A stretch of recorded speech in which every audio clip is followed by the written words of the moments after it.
Look at her cheap clothes. The flight attendant sneered, pointing a manicured finger at the woman in the oversized, stained hoodie. She thinks she belongs in first class. Security must be sleeping. The crew laughed. Passengers filmed. They saw a charity case. They saw a woman who didn't belong. But what they didn't see was the black card in her pocket or the name on the side of the fuselage. They were busy mocking her appearance, completely unaware that the woman they were about to humiliate actually owned the plane. And when the head of security finally walks through that cabin door, let's just say the pilot isn't the only one who's going to crash and burn today. Before we dive into this shocking story, tell me something. Where are you watching from right now? Drop your city in the comments below. And if you believe respect isn't about designer labels or expensive jewelry, hit that subscribe button and give this video a like. Because in exactly 14 minutes, this woman they're all laughing at will reveal she doesn't just fly first class. She owns the entire airline. You are not ready for this ending. The sliding glass doors of JFK International Airport Terminal 4 hissed open, admitting a gust of biting November wind and a woman who looked like she carried the weight of the entire world on her slumped shoulders. The automatic doors seemed to hesitate before her, as if even the building's sensors couldn't quite believe she belonged in this gleaming cathedral of luxury travel. Alicia Davidson didn't look like a power player. She didn't look like the kind of woman who could buy and sell the building she was walking through. She didn't look like someone who had just inherited one of America's largest airlines. On this particular Tuesday evening, Alicia looked like a shadow of herself, a ghost haunting the corridors of corporate wealth and privilege. She was wearing a pair of gray heather sweatpants she'd bought at Target 3 years ago, stained slightly at the knee with coffee that had spilled during her father's final hours in the hospital. Her hoodie was black, 2 sizes too big and fraying at the cuffs, where she'd nervously picked at the threads during 48 hours of vigil. Her hair, usually braided in intricate professional styles befitting her secret status as heir to a transportation empire, was pulled back into a messy, frizzy bun that screamed exhaustion and grief. She dragged a scuffed carry-on bag behind her, one wheel squeaking with each rotation. Her eyes were hidden behind dark sunglasses, even though it was overcast outside and the terminal lights were dim. To the casual observer rushing past with their Louis Vuitton luggage and Hermes scarves, Alicia looked like someone who had slept on a bench outside the terminal. To the elite travelers rushing toward the priority check-in lanes, she was an obstacle to navigate around. "Excuse me, move it." A man in a bespoke Italian suit grunted, shouldering past her without breaking stride. His leather briefcase clipped her hip hard enough to make her stumble. Alicia didn't fight back.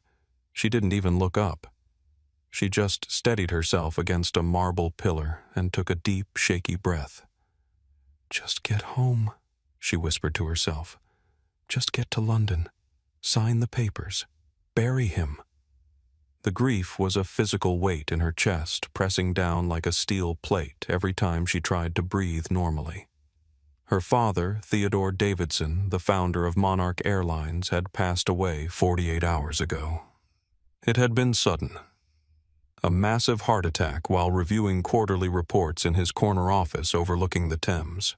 Alicia had been at his bedside in the ICU at Mount Sinai for 2 days straight, wearing these same clothes, drinking vending machine coffee, holding the hand of the only parent she had left until it went cold.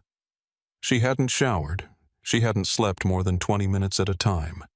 She certainly hadn't dressed for the part of billionaire heiress. She just wanted to get on the flagship flight of her father's company, the company she now secretly owned 65% of, and fly to the headquarters in London to finalize the funeral arrangements that awaited her signature. The irony wasn't lost on her that she was about to board a Monarch Airlines flight while looking like someone who couldn't afford a bus ticket. Alicia approached the Monarch Elite first-class check-in counter, her worn sneakers silent on the plush red carpet that had been imported from Belgium specifically for this premium service area. The carpet alone cost more than most people made in a year.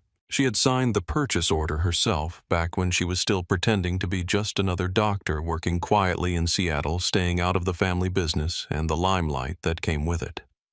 There were 2 agents behind the pristine white marble desk, both impeccably dressed in the navy blue Monarch uniforms that she had helped redesign 5 years ago during a brief consulting stint with the company's brand management team. One agent was typing furiously on a tablet, responding to what appeared to be urgent messages. The other, a young Latina woman with a tight ponytail that pulled her features into a perpetually surprised expression, was applying lip gloss with the concentration of a surgeon. The nameplate on the counter read Sophia Martinez, Senior Customer Relations Specialist.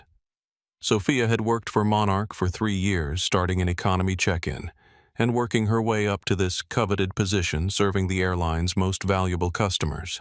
She took pride in maintaining the exclusive atmosphere that first-class passengers expected. She had learned to spot the difference between old money and new money, between legitimate wealth and pretenders, between those who belonged in this rarefied air and those who were trying to fake their way in. Alicia stepped up to the counter, her movement barely registering in Sophia's peripheral vision. The agent finished applying her gloss, pressed her lips together with a soft smack, and then looked over Alicia's shoulder, scanning the area behind her for what she assumed was the real passenger approaching the counter. When Sophia's eyes finally lowered to meet Alicia's face, her perfectly sculpted eyebrows furrowed in confusion. Her expression shifted from professional politeness to barely concealed disdain as she took in the stained sweatpants, the oversized hoodie, the general air of someone who definitely did not belong in the first-class check-in area. "Ma'am Sophia," said her voice dripping with the kind of sweetly condescending tone typically reserved for lost children or confused elderly passengers. "The economy drop-off counter is located at the other end of the terminal near the food court. Row H. This area is exclusively for our elite members and first-class passengers."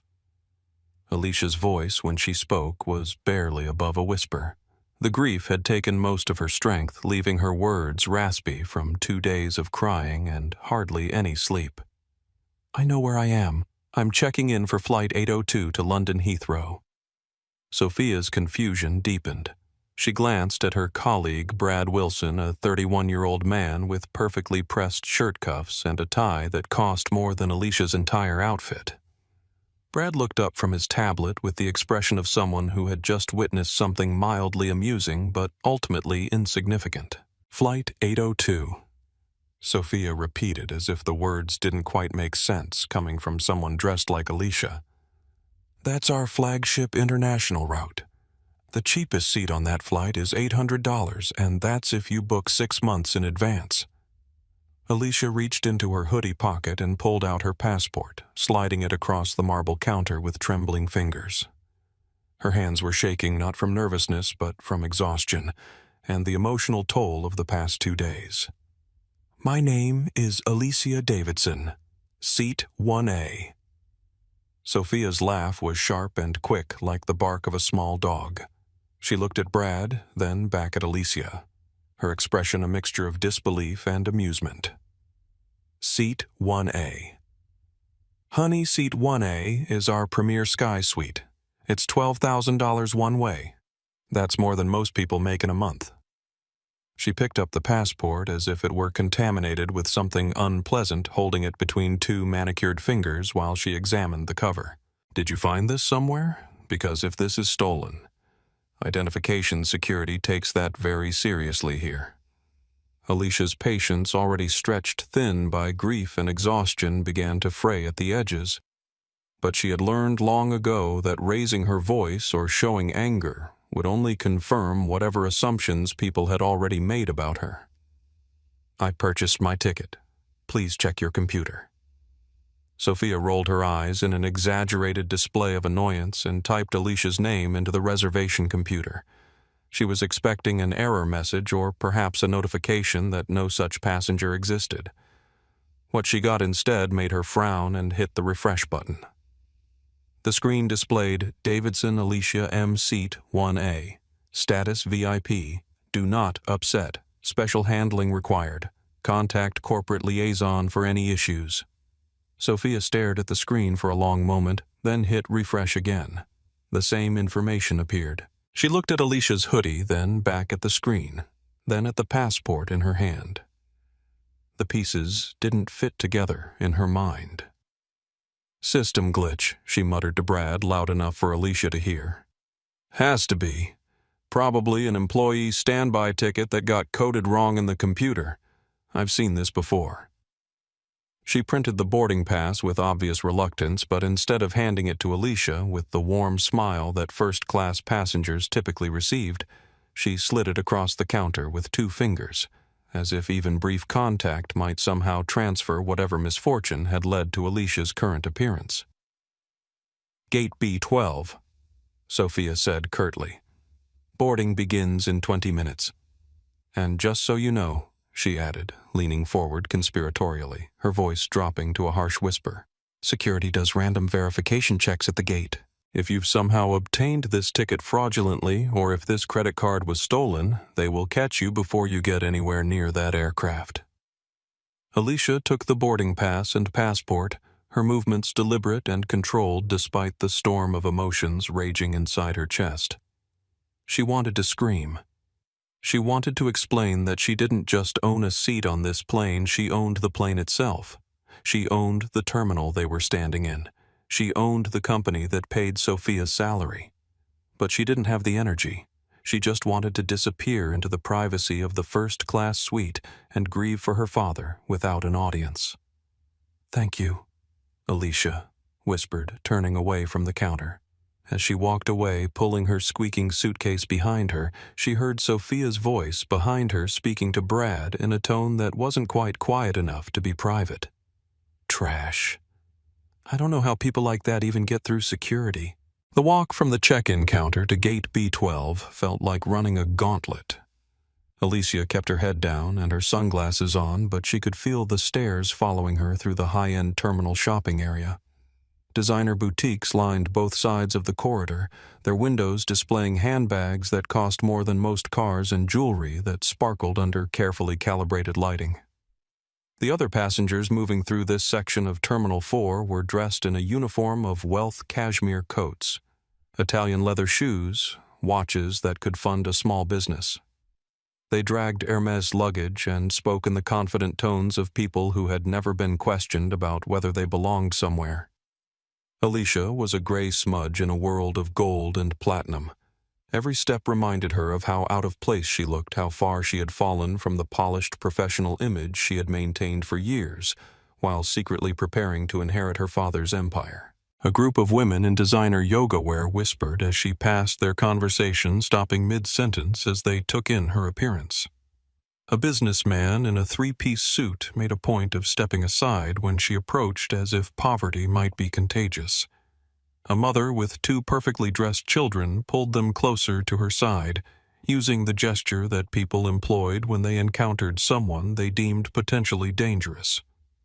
By the time Alicia reached gate B12, her emotional reserves were running on empty. The grief was exhausting enough without having to endure the constant judgment of strangers who had decided her worth based on her appearance. The gate area was exactly what she had expected, a shrine to luxury travel. Leather seating arranged in intimate clusters, complimentary refreshment stations offering premium coffee and imported pastries, floor-to-ceiling windows overlooking the tarmac where the Monarch Airlines aircraft waited, its distinctive deep blue livery gleaming under the terminal lights. Boarding had already commenced when she arrived. The first-class lane was nearly empty, save for the gate agent and a member of the cabin crew who had come up from the aircraft to coordinate the boarding process.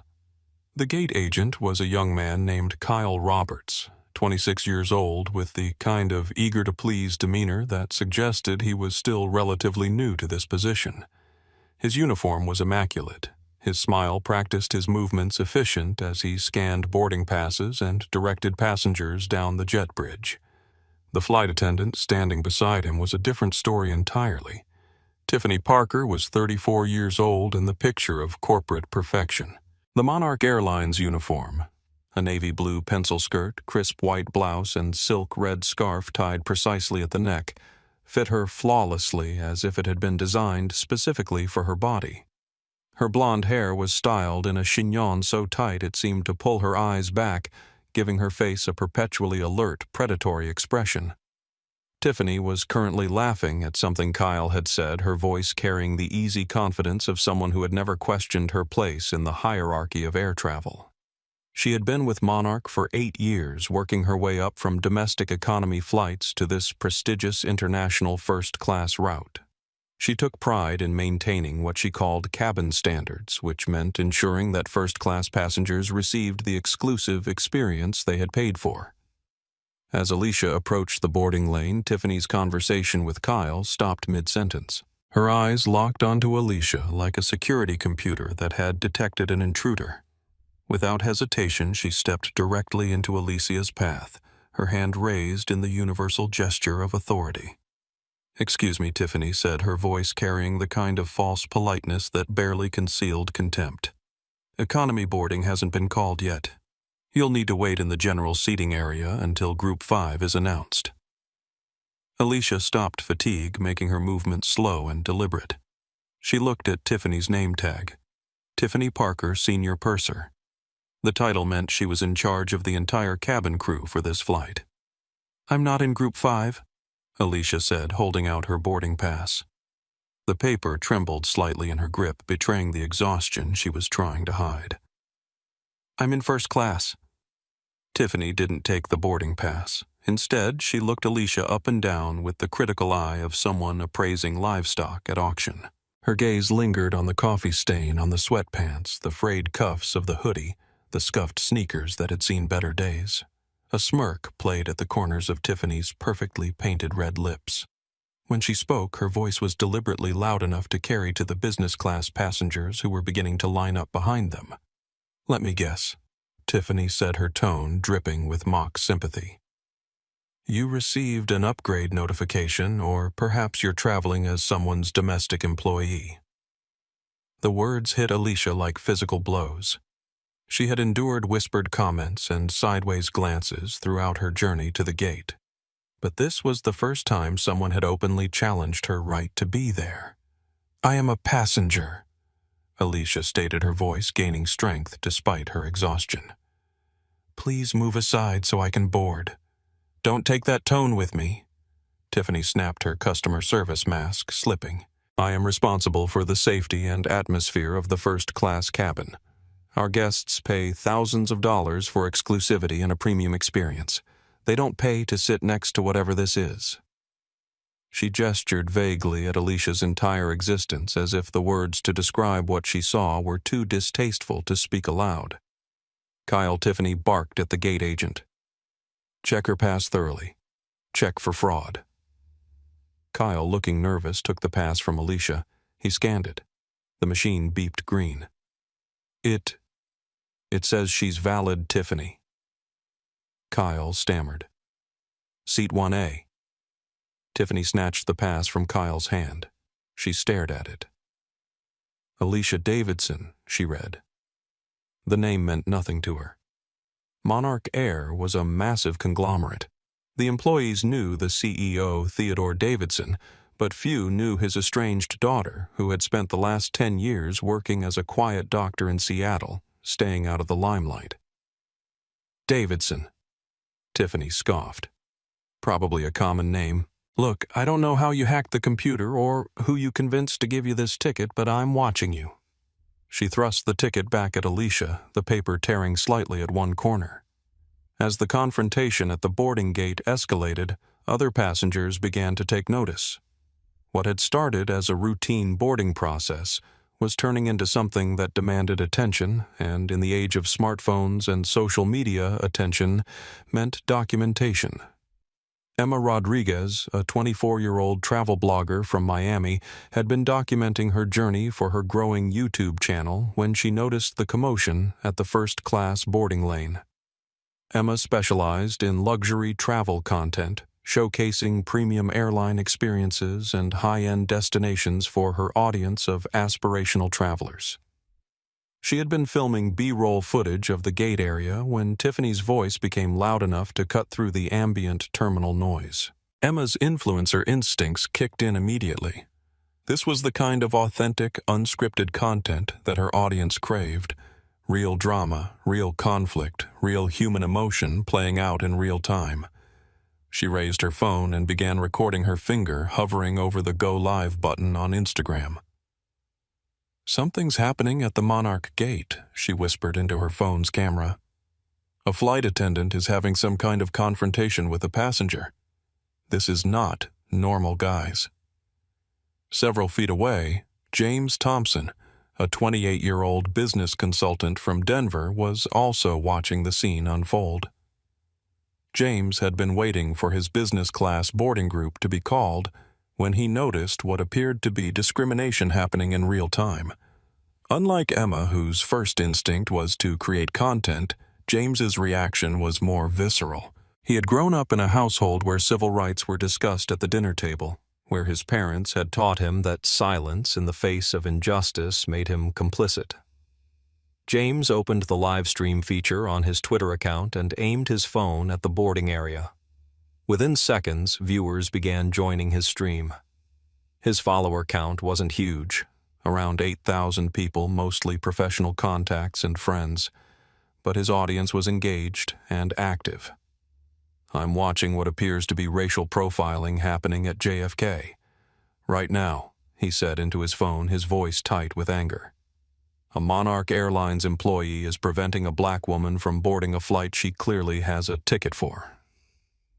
David Kim, a 35-year-old technology executive from San Francisco, wasn't filming anything, but he was listening, and what he heard made his stomach turn. David had experienced his own share of discrimination in corporate America, the subtle ways that people questioned his credentials or his presence in executive meetings. He recognized the tone in Tiffany's voice, the way she wielded authority like a weapon against someone she deemed unworthy of respect. As the confrontation continued, other passengers began choosing sides. Some moved closer, drawn by curiosity and the spectacle of conflict. Others deliberately moved away, uncomfortable with the public nature of what was happening, but unwilling to get involved. An elderly woman with a Louis Vuitton bag muttered to her companion, "I don't understand why they let just anyone into the premium areas these days. Standards have really fallen." A middle-aged businessman nodded in agreement, adjusting his expensive watch. "That's exactly why I pay for first class, to avoid situations like this."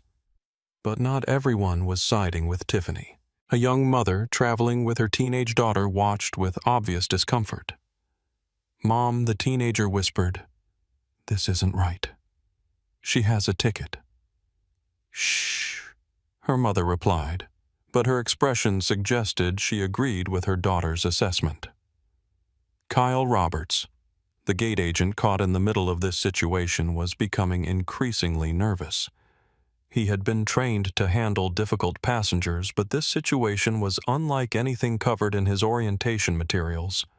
The passenger in question wasn't being difficult.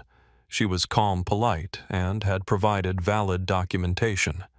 The problem seemed to be coming from his colleague, not the customer.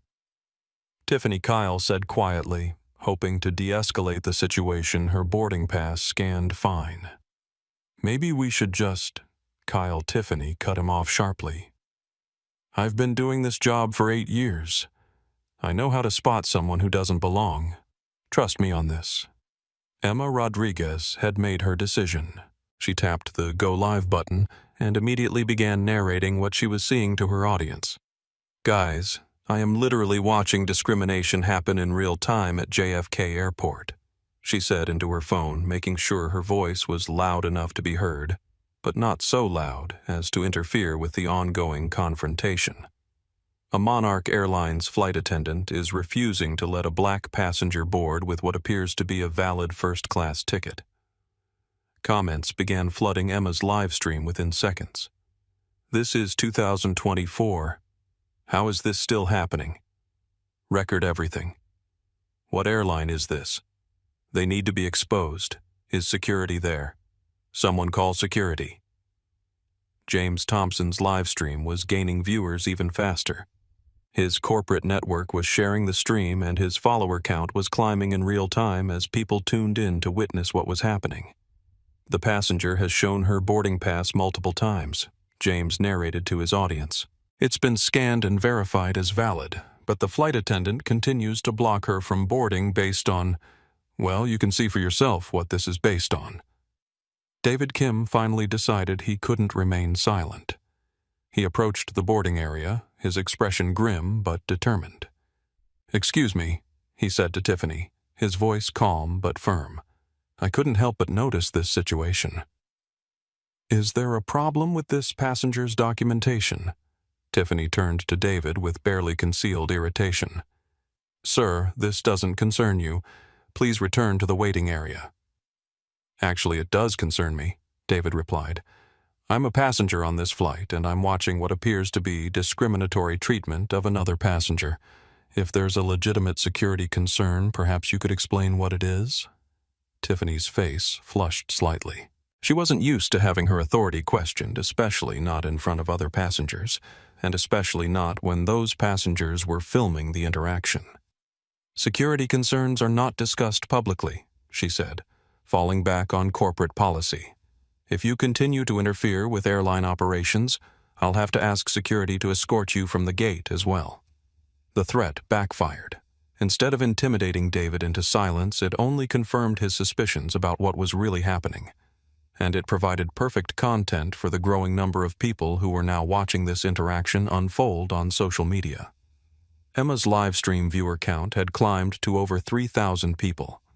James's Twitter stream was being shared and reshared across platforms, and in the background, other passengers continued to document the scene with their own phones, creating multiple angles and perspectives of what was quickly becoming a public relations disaster for Monarch Airlines. But Alicia Davidson, standing at the center of this growing storm, remained quiet.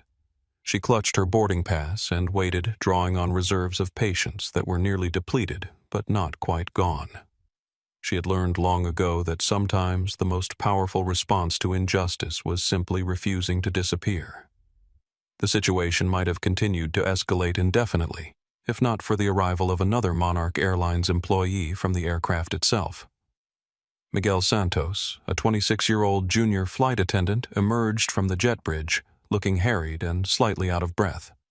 Miguel had been sent by the cabin crew to check on the boarding delay. Passengers who had already boarded were asking questions about when departure might commence, and the pilots were getting impatient about the schedule. Tiffany Miguel called as he approached the gate area. "We're running behind schedule. The captain wants to know what's causing the delay in first-class boarding." Tiffany turned to Miguel with obvious relief. Here was someone who would understand the situation, someone who would support her decision to maintain cabin standards. "We have a passenger with questionable documentation," she said, gesturing toward Alicia. "I'm conducting a thorough verification before allowing boarding." Miguel looked at Alicia, taking in her appearance with the same critical eye that Tiffany had employed. His expression immediately shifted to one of understanding and agreement. "I see," Miguel said, nodding sagely. "Well, we certainly can't compromise the first-class experience for our legitimate passengers." The use of the word legitimate sent a ripple of reaction through the growing crowd of onlookers. Emma's livestream comments exploded with outrage. James's Twitter followers were already screenshotting the conversation and sharing it across multiple platforms. David Kim stepped forward again. "Excuse me, but I heard her boarding pass scanned successfully." "On what basis are you determining that she's not a legitimate passenger?" Miguel, emboldened by having an ally in Tiffany, decided to be more direct than his senior colleague had been. "Sir, I think it's obvious to everyone here that this passenger doesn't fit the profile of our typical first-class clientele," he said, his voice carrying the confidence of someone who believed he was stating an undeniable truth. The words hung in the air like a confession. Miguel had said out loud what Tiffany had been implying through her actions. He had made explicit the assumptions that had been driving this entire confrontation. The reaction was immediate and explosive. Emma's live-stream viewers began flooding the chat with demands for the airline's contact information. James's followers started organizing to share the video across every social media platform available. Even passengers who hadn't been paying attention before were now fully engaged, pulling out their own phones to capture what had become an undeniable example of discrimination caught on camera. Alicia, still standing quietly in the boarding lane, felt something shift inside her chest. The grief was still there, still weighing her down like a physical burden. But alongside it, a familiar flame was beginning to kindle. It was the same fire that had driven her father to build an airline empire from nothing. The same determination that had pushed her through medical school and residency despite the obstacles placed in her path. For the first time since arriving at the airport, Alicia Davidson began to remember exactly who she was. The gathering crowd had created an amphitheater of judgment around the boarding gate. What had started as a simple passenger verification had morphed into something much larger and more dangerous. A public spectacle that was being broadcast live to thousands of viewers across multiple social media platforms. Tiffany Parker, sensing that the situation was spiraling beyond her control, decided to double down on her authority. In her mind, backing down now would be seen as weakness, both by the passengers watching and by her junior colleague, Miguel, who was looking to her for leadership. "Ma'am Tiffany," said to Alicia, her voice taking on the tone of someone addressing a child who had been caught misbehaving. "I'm going to need you to step aside so that legitimate first-class passengers can board. We're already behind schedule because of this irregularity." The word irregularity was chosen carefully. It suggested that Alicia's presence was an anomaly, a glitch in the computer rather than a paying customer with rights and dignity. Emma Rodriguez, still live streaming to her growing audience, provided real-time commentary on what her viewers were witnessing. "The flight attendant is now referring to this passenger as an irregularity," she whispered into her phone. "This is absolutely unbelievable. The racism is it's right there in the open." Her comment section was moving so fast it was difficult to read individual messages, but the sentiment was clear. Viewers were outraged, sharing the stream, tagging news outlets and civil rights organizations. The hashtag #MonarchShame had begun to emerge organically, with users across multiple platforms picking it up and amplifying the story. James Thompson's live stream had attracted the attention of several prominent civil rights activists who had begun sharing his feed with their own substantial followings. The viewer count on his stream had climbed past 5,000 and showed no signs of slowing down. "What we're seeing here," James said to his audience, trying to maintain journalistic objectivity, while his anger simmered beneath the surface, is a textbook example of how implicit bias becomes explicit discrimination. This passenger has done nothing wrong, violated no policies, and presented valid documentation. The only irregularity here appears to be the color of her skin.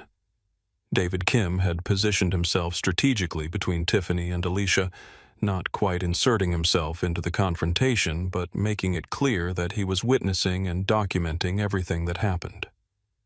"I'm sorry," David said to Tiffany, his voice carrying the authority of someone accustomed to corporate boardrooms, "but I need to understand what specific policy this passenger has violated, because from where I'm standing it looks like she's being denied boarding based solely on her appearance."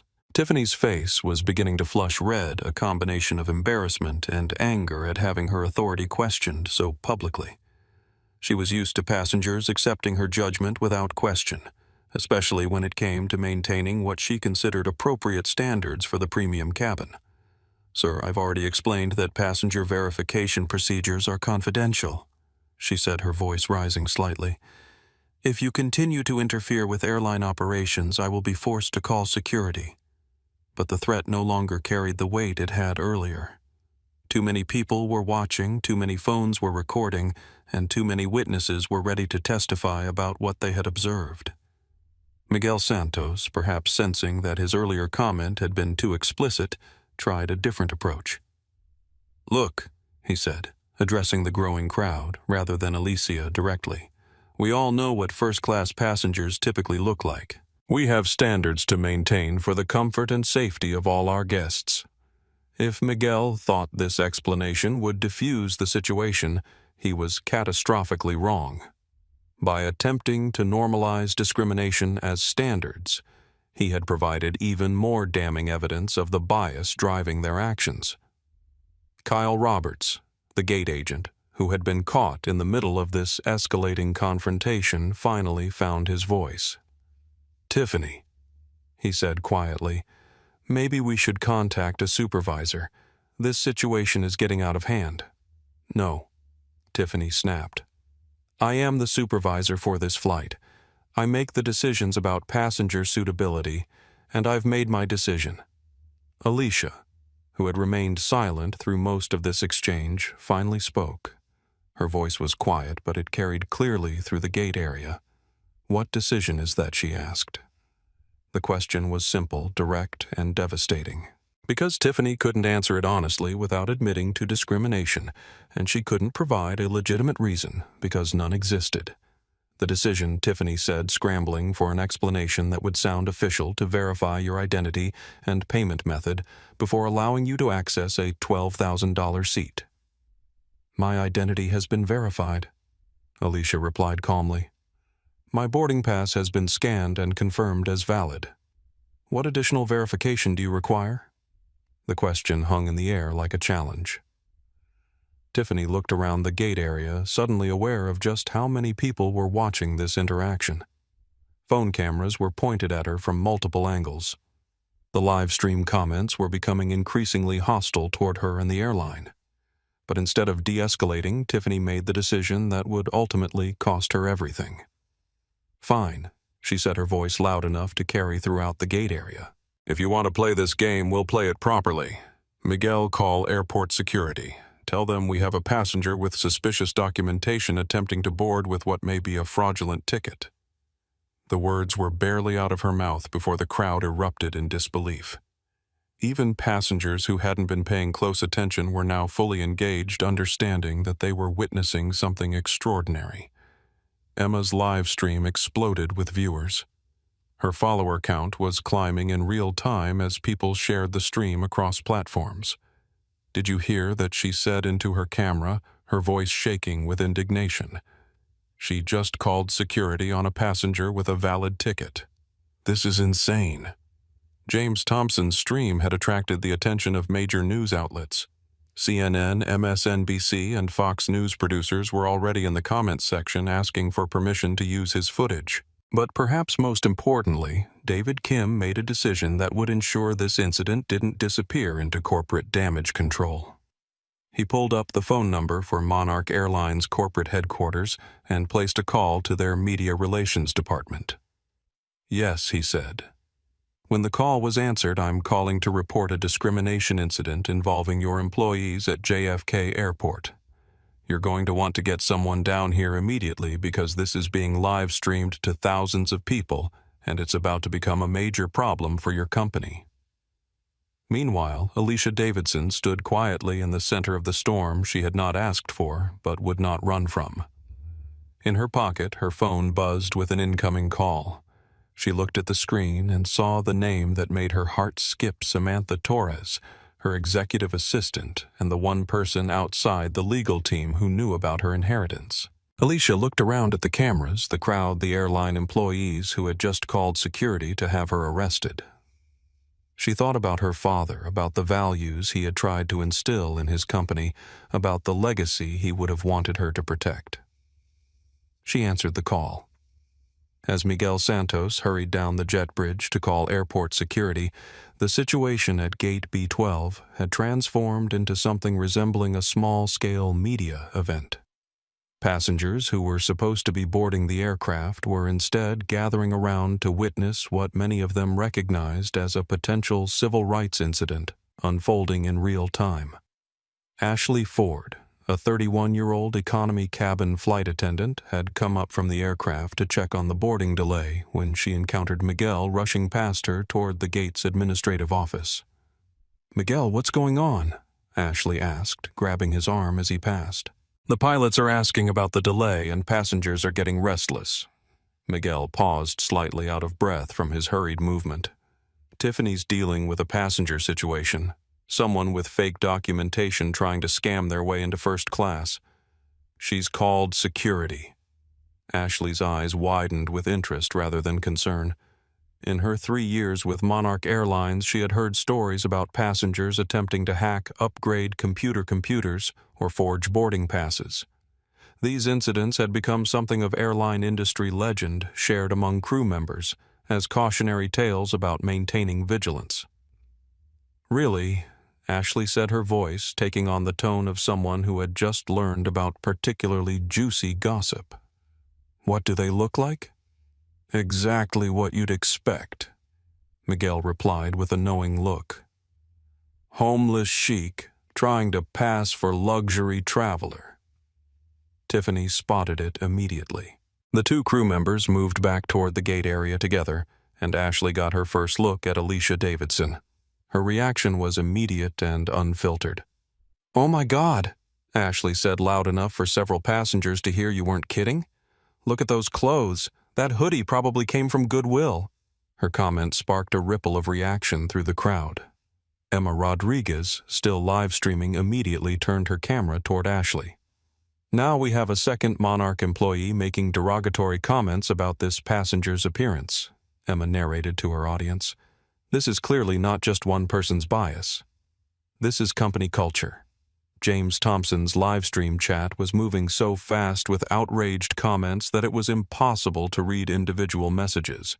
Hashtags were multiplying across platforms. Monarch shame airline discrimination, JFK, racism, and boycott Monarch were all beginning to trend. But the crew members, insulated in their bubble of assumed authority and mutual reinforcement, seemed oblivious to the damage they were inflicting on their own company's reputation. Ashley approached Tiffany with the confidence of someone joining what she assumed was a righteous cause. "Tiffany, Miguel told me about the situation. Do you need backup with this person?" The way Ashley said person, with a slight pause that suggested she had considered using a different word, sent another wave of anger through the observing crowd. Tiffany, feeling emboldened by having additional crew support, decided to make her position even clearer. "Ashley, thank you. Yes, we need to maintain standards. Our first-class passengers pay premium prices for a premium experience, and that includes the assurance that everyone in that cabin belongs there." David Kim, who had been quietly observing while simultaneously communicating with his corporate contacts and social media followers, finally reached his breaking point.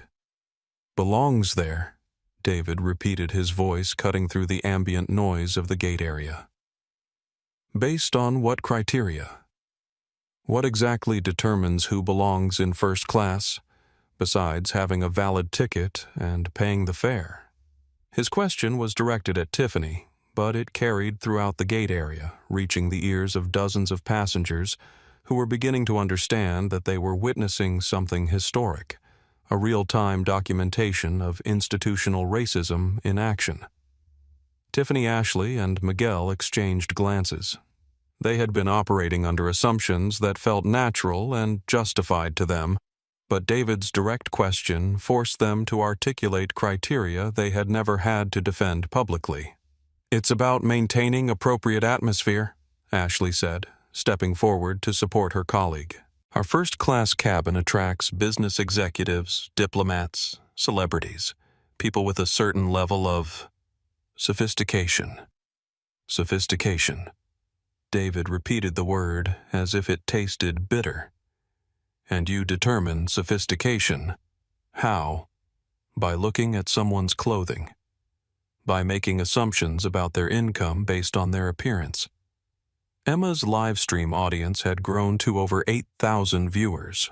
Her comment section was a constant stream of outrage support for the passenger being discriminated against and demands for accountability from Monarch Airlines.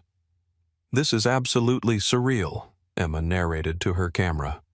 3 airline employees are now openly admitting that they profile passengers based on appearance and deny service based on their subjective assessment of who belongs in premium seating. Meanwhile, Alicia Davidson remained on her phone call with Samantha Torres. Her voice was quiet, but those close enough to hear could make out fragments of her conversation. "Yes, Sam, it's happening now. No, I'm not hurt, just humiliated. 3 crew members and counting. Yes, there are witnesses. Multiple live streams. Kyle Roberts.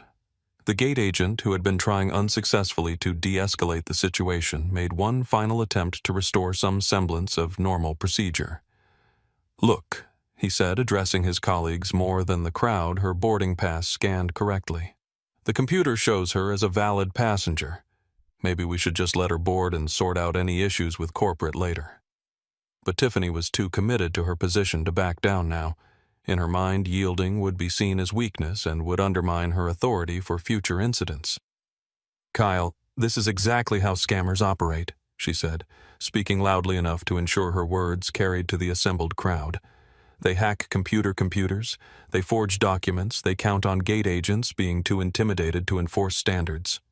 Well, not on my watch." The word intimidated was a poor choice. It suggested that treating passengers with dignity and respect was somehow a sign of weakness rather than basic professionalism. James Thompson's live stream had attracted the attention of several prominent civil rights lawyers who were now actively commenting and sharing the feed. One comment that caught particular attention read, "This is textbook discrimination.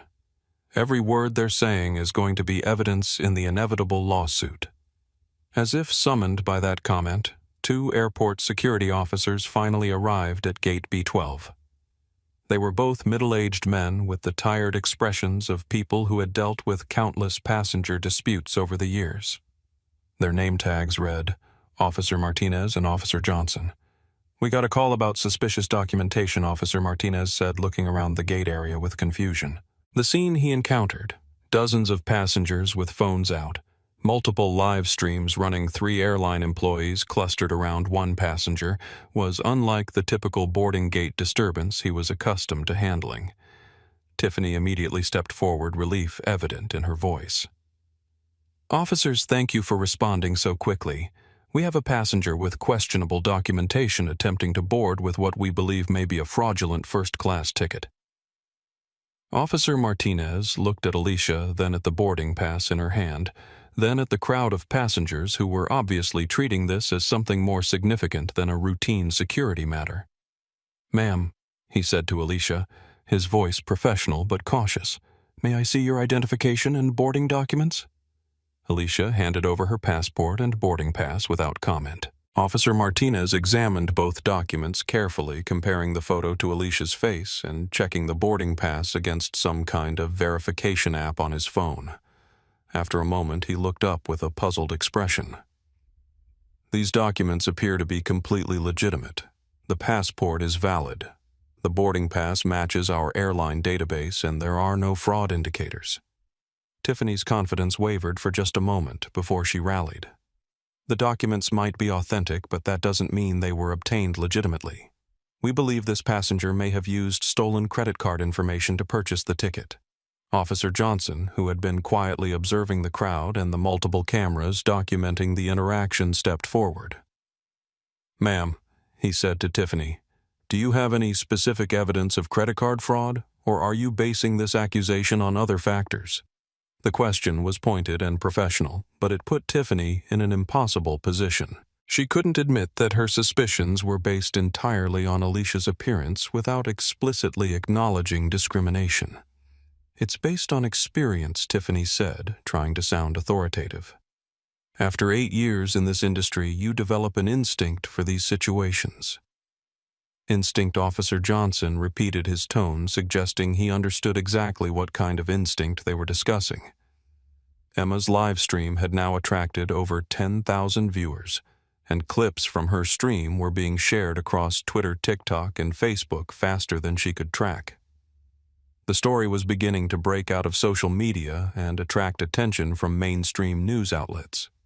James Thompson had received direct messages from producers at 3 major news networks asking for permission to use his footage on television.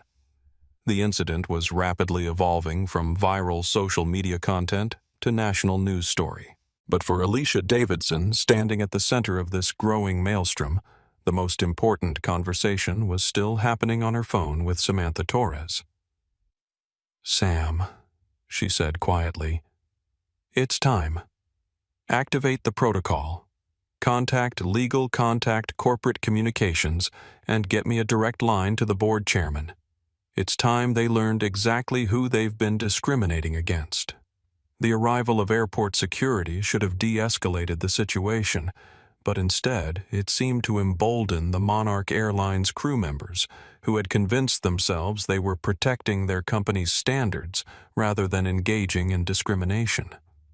Officer Martinez completed his examination of Alicia's documents and turned to address the assembled group. "These documents are completely legitimate," he announced, his voice carrying clearly through the gate area. "I see no evidence of fraud or any violation of airport security protocols." The pronouncement should have ended the confrontation, but Tiffany Parker was too invested in her position to accept that she had been wrong from the beginning. With respect, Officer Tiffany said, her voice taking on the tone of someone who believed she possessed specialized knowledge, that law enforcement lacked document authentication is only one part of passenger verification. There are other factors that we consider when assessing passenger suitability for premium cabin service. Officer Johnson, a 20-year veteran of airport security who had seen every possible variation of passenger conflict, fixed Tiffany with a steady gaze. "Ma'am, could you elaborate on what these other factors might be? Because I'm not aware of any airline policy that allows crew members to deny boarding to passengers with valid documentation based on subjective assessments." The question hung in the air like a legal trap waiting to be sprung. Tiffany looked to Miguel and Ashley for support, but both crew members suddenly seemed less certain about their position. Emma Rodriguez, who had been providing continuous commentary to her live-stream audience, whispered urgently into her phone camera. The security officer just called out the airline crew for their discriminatory behavior. "This is incredible. Law enforcement is basically asking them to admit they're profiling passengers." Her viewer count had climbed past 12,000, and the story was spreading across platforms at viral speed. The hashtag #MonarchShame was now trending nationally, with users sharing clips from multiple live streams and demanding accountability from the airline. James Thompson's stream had attracted attention from major news outlets, and he was fielding direct messages from CNN, ABC, and NBC requesting permission to use his footage. The incident was rapidly transitioning from social media story to national news event. But the most significant development was happening away from the public eye. David Kim's call to Monarch Airlines corporate headquarters had triggered an emergency response protocol. In the company's crisis management center, executives were watching multiple live streams simultaneously while fielding calls from media outlets and monitoring the explosive growth of negative hashtags across social platforms. At Gate B12, the situation took another turn when Captain Robert Hendricks emerged from the aircraft. At 52 years old, Captain Hendricks was a 25-year veteran of commercial aviation who had built his reputation on maintaining strict operational standards and zero tolerance for passenger disruptions. He had been summoned from the cockpit by Miguel Santos, who had painted the situation as a passenger attempting to board with fraudulent documentation. Captain Hendricks approached the gate area expecting to find a typical boarding irregularity that would require brief crew intervention. Instead, he encountered a scene that looked more like a press conference than a passenger boarding process. Dozens of people with phones out, multiple live streams running, airport security officers looking uncomfortable, and his crew members clustered defensively around one passenger. "What exactly is happening here?" Captain Hendricks asked, his voice carrying the authority of someone accustomed to being obeyed without question. Tiffany immediately stepped forward, relief evident in her expression. In her mind, the captain's arrival would resolve the situation in her favor and validate her decision to prevent boarding. "Captain, we have a passenger with suspicious documentation attempting to board first class. Despite our efforts to verify her credentials, she continues to insist on accessing the premium cabin." Captain Hendricks looked at Alicia for the first time, taking in her appearance with the same critical assessment that his crew members had employed. His expression hardened as he processed what he saw. "I see," he said, his tone suggesting that he did indeed see exactly what his crew members wanted him to see. And what makes her documentation suspicious? The question was directed at Tiffany, but Officer Martinez answered instead. Sir, I've examined all of her documents thoroughly. Her passport is valid, her boarding pass matches your airline's database, and there are no indicators of fraud or forgery. From a security standpoint, there are no issues with this passenger. Captain Hendricks' expression darkened. He was accustomed to having security officers support crew decisions, not contradict them in front of passengers. Officer, I appreciate your assessment, but airline crew members have broader authority to make determinations about passenger suitability beyond simple document verification. The statement sent a ripple of reaction through the crowd of witnesses. Emma's live stream exploded with comments as viewers reacted to what appeared to be the captain openly endorsing discriminatory passenger screening. David Kim, who had been coordinating with corporate contacts throughout the incident, stepped forward again. Captain, could you specify what authority allows airline crew to deny boarding to passengers with valid documentation based on subjective assessments of suitability? It was the same type of direct, legally focused question that had trapped Tiffany earlier, but Captain Hendricks had decades of experience handling challenges to his authority. Sir, federal aviation regulations grant flight crew broad discretion to ensure flight safety and maintain cabin order. If my crew determines that a passenger may disrupt the cabin environment, I have the authority to deny boarding. And what behavior has this passenger exhibited that suggests she might disrupt the cabin environment? David pressed. Captain Hendricks looked at Alicia again, then at the crowd of passengers documenting the interaction, then back at David. The disruption, he said carefully, appears to be happening right here at the gate. This passenger's insistence on boarding despite legitimate crew concerns has created a disturbance that is delaying departure for all our passengers. It was a clever deflection that attempted to blame Alicia for the situation that had been created entirely by his crew's discriminatory behavior. But the dozens of witnesses who had observed the entire interaction from the beginning weren't fooled. That's complete nonsense, someone called out from the crowd. She hasn't done anything except stand there quietly while your crew harassed her. Captain Hendricks turned toward the voice with the expression of someone who was used to deference and respect, not public contradiction. Sir, I'm going to ask you to watch your language and step back. This is an operational matter that doesn't concern other passengers. But James Thompson, still live streaming to his growing audience, refused to be intimidated. Actually, Captain, this concerns all of us. We're watching your crew discriminate against a passenger based on her appearance, and now you're endorsing that discrimination. This is absolutely our concern as human beings. The live stream comments were moving too fast to read, but the sentiment was clear. Viewers were outraged, not just at the initial discrimination, but at the way it was being compounded by each additional crew member who arrived to support rather than correct the situation. Emma Rodriguez had received messages from several major news outlets requesting interviews. The story was breaking nationally, and she was becoming one of the primary sources of documentation. I've been travel blogging for 3 years, she said to her camera, and I have never seen anything like this. This is open, unapologetic discrimination being defended by the captain himself. Meanwhile, Alicia Davidson continued her quiet conversation with Samantha Torres. Her voice was calm, but those close enough to hear could detect an undercurrent of steel that hadn't been present earlier. Sam, is the legal team ready? Good. What about corporate communications?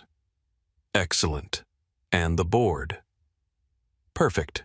Tell them we're implementing Option 7 effective immediately. Captain Hendricks, who had been focused on the crowd of passengers and hadn't been paying attention to Alicia's phone conversation, made the decision that would ultimately end his career. Ma'am, he said to Alicia, his voice carrying the full weight of his authority. I'm going to have to ask you to step aside and allow legitimate passengers to board. If you continue to disrupt our boarding process, I will have no choice but to request that security escort you from the gate area. The threat was delivered in the tone of an ultimatum. In Captain Hendricks' experience, passengers who were challenged by crew authority typically backed down rather than risk being banned from air travel. But Alicia Davidson was not a typical passenger. She looked up from her phone for the first time since the captain's arrival, meeting his gaze directly. "Captain," she said quietly, "I think you should be very careful about your next decision." There was something in her voice, a calm certainty that didn't match her disheveled appearance, that gave Captain Hendricks pause. But he had committed himself to a course of action in front of dozens of witnesses and multiple live streams. In his mind, backing down now would undermine his authority permanently. "Ma'am, I've made my decision. You have 2 minutes to gather your belongings and leave the gate area voluntarily, or security will escort you out."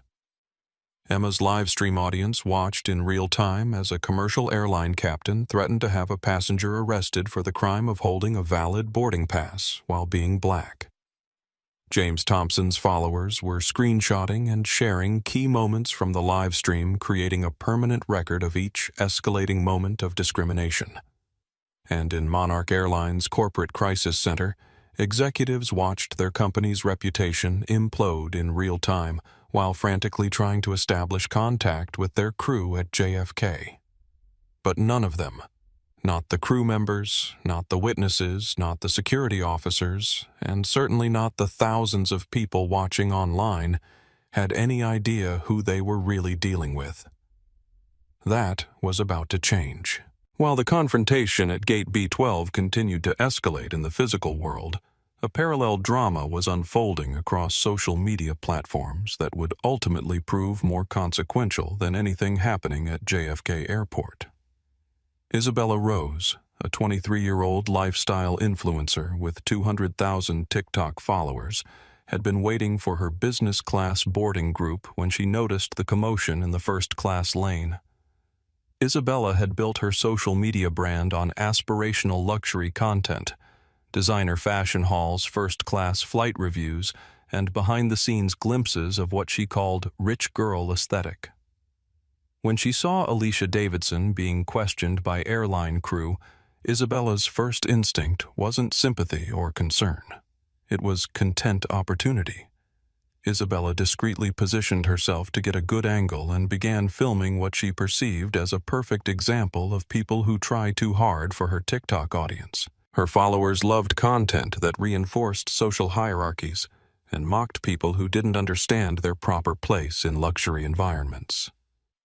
"OMG, guys," Isabella whispered into her phone camera, making sure her voice was quiet enough not to interfere with the ongoing confrontation, but loud enough for her microphone to pick up clearly. "You are not going to believe what I'm witnessing right now at JFK." She turned her camera toward Alicia, zooming in on the stained sweatpants and oversized hoodie. "Someone is literally trying to sneak into first class wearing what looks like they slept in it for a week. The crew is totally onto them, and it's about to get so awkward." Isabella's video began attracting views immediately. Her audience was primed for this type of content, pseudo-voyeuristic glimpses of social missteps that made them feel superior and validated their own status consciousness. Within minutes, her video had gained several hundred likes and dozens of comments. The second-hand embarrassment is real. Why do people think they can just fake their way into luxury? Security needs to get involved before she causes more drama. This is why I only fly private now.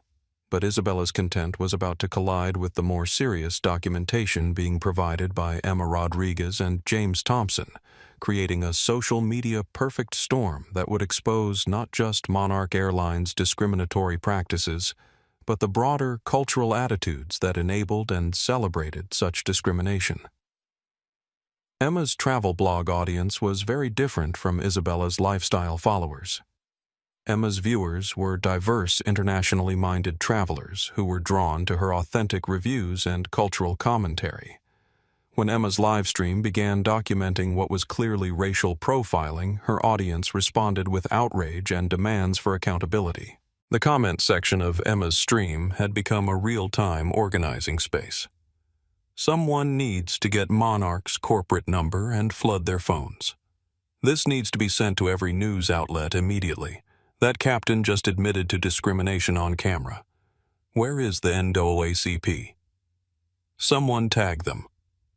Meanwhile, James Thompson's corporate network was amplifying the story through professional channels. His Twitter followers included journalists, lawyers, civil rights activists, and business leaders who understood the legal and reputational implications of what they were witnessing.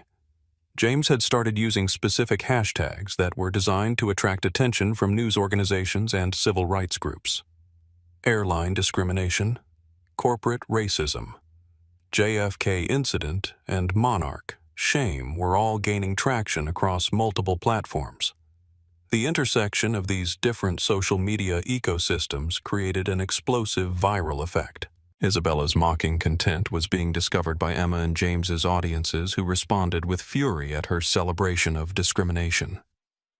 Isabella's video was being screen recorded and reshared with commentary that exposed the callousness of her perspective. This influencer is literally celebrating racism, one viral tweet read alongside a screen recording of Isabella's video. She thinks it's funny that a black woman is being humiliated by airline crew. Isabella, monitoring her notifications, began to realize that her content was being shared in ways she hadn't intended. Her mentions were filling with angry responses from people who had seen her video through Emma's and James's networks. But instead of recognizing that she had misjudged the situation, Isabella doubled down. She created a follow-up video that would ultimately destroy her social media career. "Guys, some of you are taking this way too seriously," she said into her camera, speaking from the bathroom where she had retreated to avoid the growing crowd at the gate. "It's not about race, okay? It's about standards. First class is expensive for a reason. It's supposed to be exclusive. If you can't dress the part, maybe you don't belong there." The follow-up video was immediately screen-recorded and shared across platforms. Within hours, Isabella Rose had become the face of privilege and discrimination, her words providing a perfect example of how wealthy young people justified and perpetuated exclusionary practices. Major Twitter accounts began sharing her videos with scathing commentary. This is what privilege looks like, celebrating discrimination and calling it standards. Imagine being so entitled that you think clothing determines human worth. She really said, "Dress the part," and thought she was making a valid point. Back at Gate B12, the social media explosion was beginning to impact the real-world situation. Airport security officers were receiving calls from their supervisors asking about the JFK discrimination incident that was trending nationally. Monarch Airlines' corporate headquarters was being flooded with calls from journalists and civil rights organizations demanding comment. Emma Rodriguez had been contacted directly by producers from CNN, MSNBC, and ABC News requesting permission to use her live stream footage on television. The story was transitioning from social media phenomenon to mainstream news coverage in real time. "I'm getting calls from news networks," Emma announced to her live stream audience. "This story is going national, guys. What we're witnessing right here is about to be on every news channel in America." James Thompson's stream had attracted attention from prominent civil rights lawyers who were providing real-time legal commentary in his chat.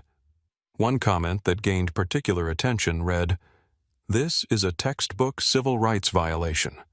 Every word these employees have said is admissible evidence. The airline is going to face massive liability."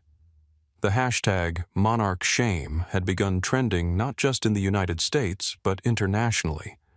Social media users in the UK, where Monarch Airlines was headquartered, were expressing outrage and calling for boycotts. Meanwhile, Isabella Rose's follower count was beginning to drop as users discovered her discriminatory content.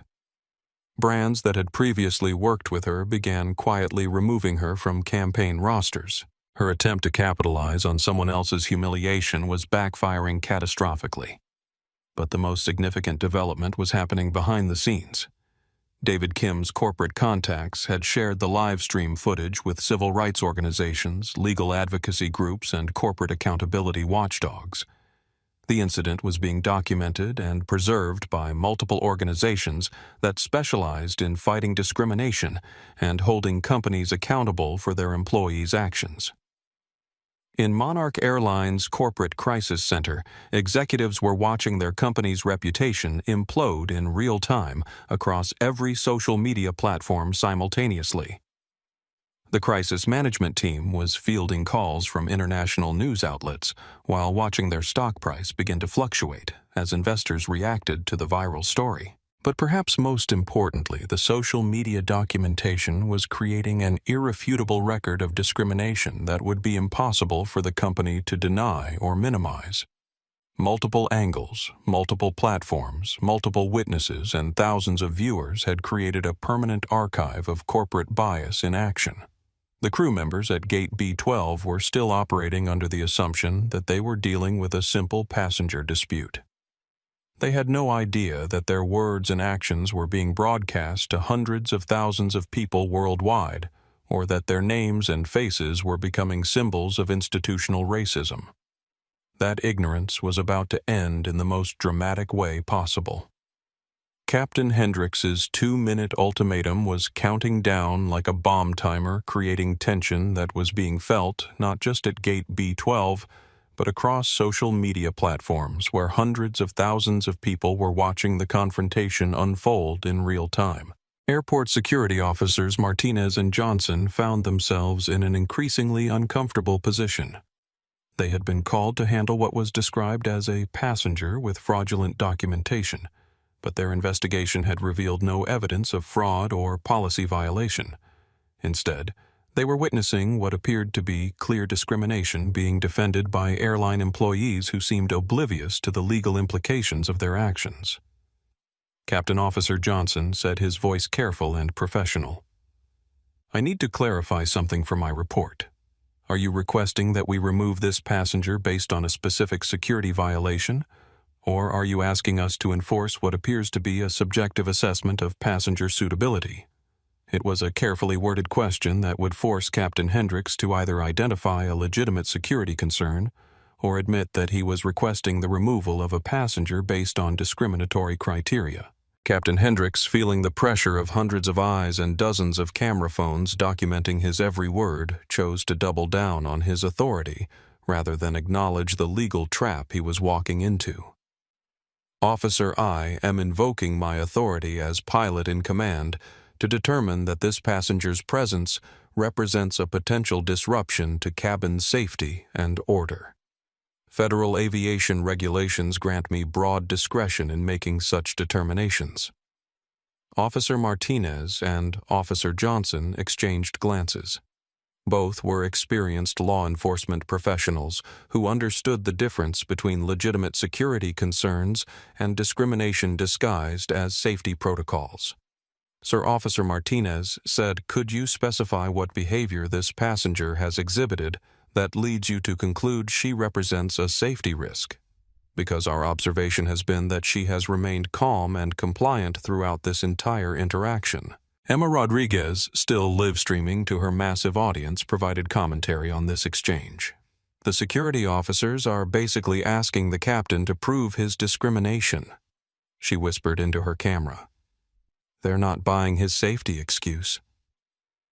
James Thompson's stream had attracted the attention of several prominent civil rights attorneys who were providing real-time legal analysis in the chat.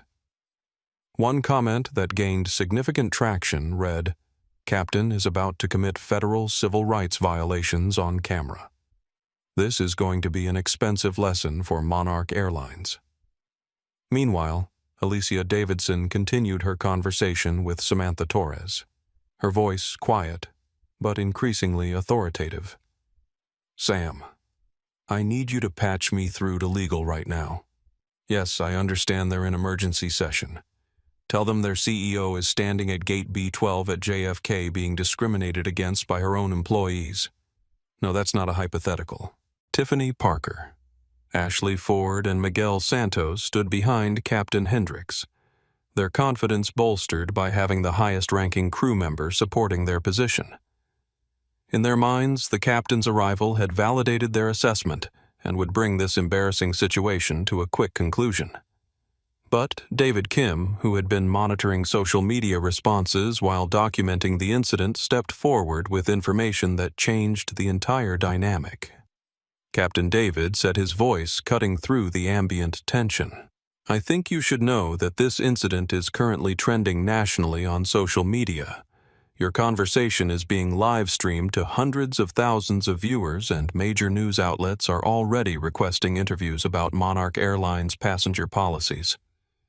The information hit Captain Hendricks like a physical blow. He looked around the gate area with new eyes, suddenly understanding that the phones pointed in his direction weren't just casual passenger documentation. They were creating a permanent public record of everything he said and did. "That's..." he started to say, then stopped as the implications began to sink in. Emma's live stream audience had climbed past 15,000 viewers, and clips from her stream were being shared across Twitter, TikTok, and Facebook faster than anyone could track. The hashtag #MonarchShame was trending in the top 10 nationally alongside airline discrimination and JFK racism. Isabella Rose, who had retreated to the airport bathroom to film her follow-up TikTok defending the crew's actions, was discovering that her content was being shared in ways she hadn't anticipated. Her mentions were filling with angry responses from people who were appalled by her celebration of discrimination.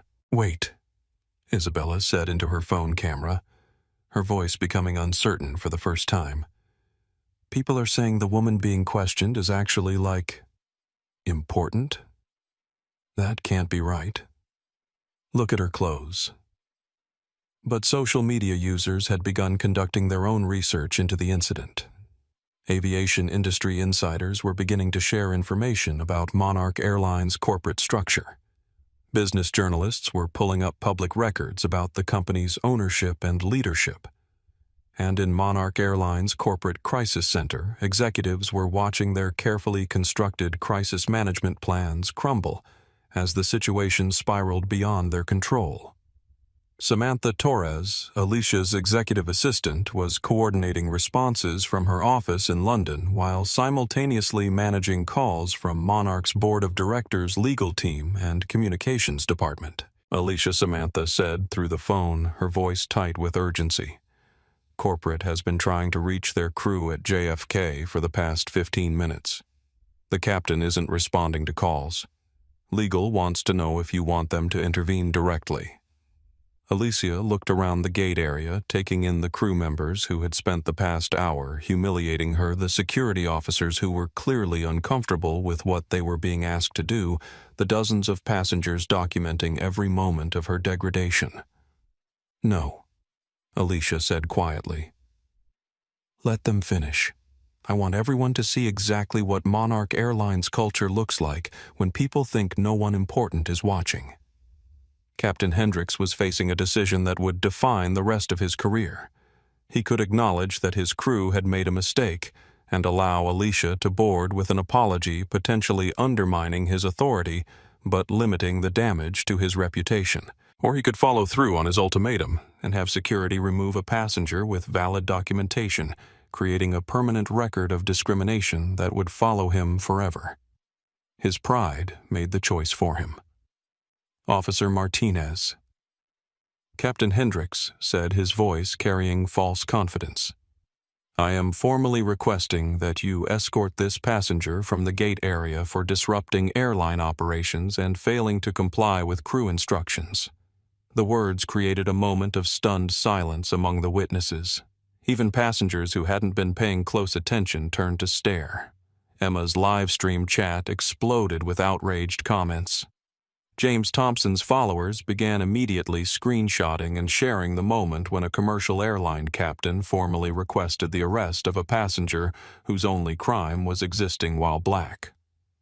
But Officer Martinez didn't move to comply with the request. "Sir," he said instead, "I need to advise you that requesting the removal of a passenger with valid documentation based on discriminatory criteria could constitute a federal civil rights violation.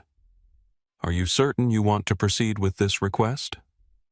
It was the final warning, the last opportunity for Captain Hendricks to step back from a decision that would destroy his career and potentially expose him to personal legal liability. He looked at Alicia Davidson one more time, seeing only what he had seen from the beginning, a woman in cheap clothes who didn't belong in his first-class cabin. "Officer," he said firmly, "I am making a formal request for passenger removal. Please proceed." And in that moment, Alicia Davidson smiled for the first time since entering the terminal.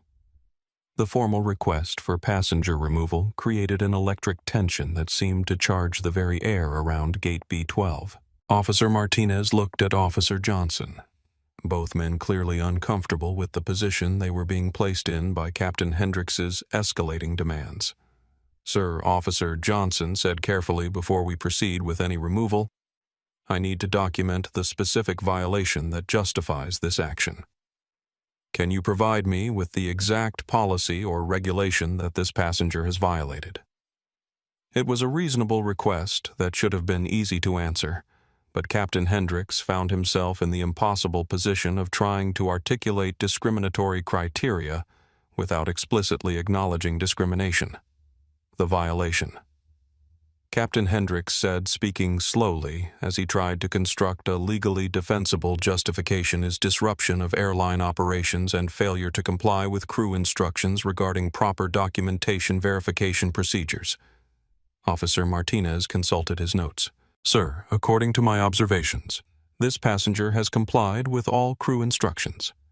She provided documentation when requested, submitted to verification procedures, and has remained calm and cooperative throughout the interaction. What specific instruction has she failed to follow?" Emma Rodriguez, whose live stream audience had grown to over 18,000 viewers, provided real-time commentary for her followers. "The security officers are literally forcing the captain to admit he has no legitimate reason for this removal. This is incredible documentation of how discrimination gets challenged by actual law enforcement." Her audience was responding with a mixture of outrage and admiration for the officer's professional handling of an obviously discriminatory situation. The hashtag "Thank You Officer Martinez" had begun trending alongside the broader incident hashtags. Meanwhile, the passenger crowd at Gate B12 had divided into distinct camps. Some travelers, particularly those holding business and first-class tickets, seemed to support the crew's actions. They whispered among themselves about maintaining standards and ensuring that premium services remained exclusive. "I didn't pay $12,000 to sit next to someone who looks homeless." One well-dressed woman muttered to her companion, apparently forgetting that her voice would carry in the increasingly quiet gate area. "Exactly," agreed a man in an expensive suit. "There has to be some screening process, otherwise anyone could just walk into first class." But other passengers were becoming increasingly vocal in their opposition to what they were witnessing. The demographic divide was stark.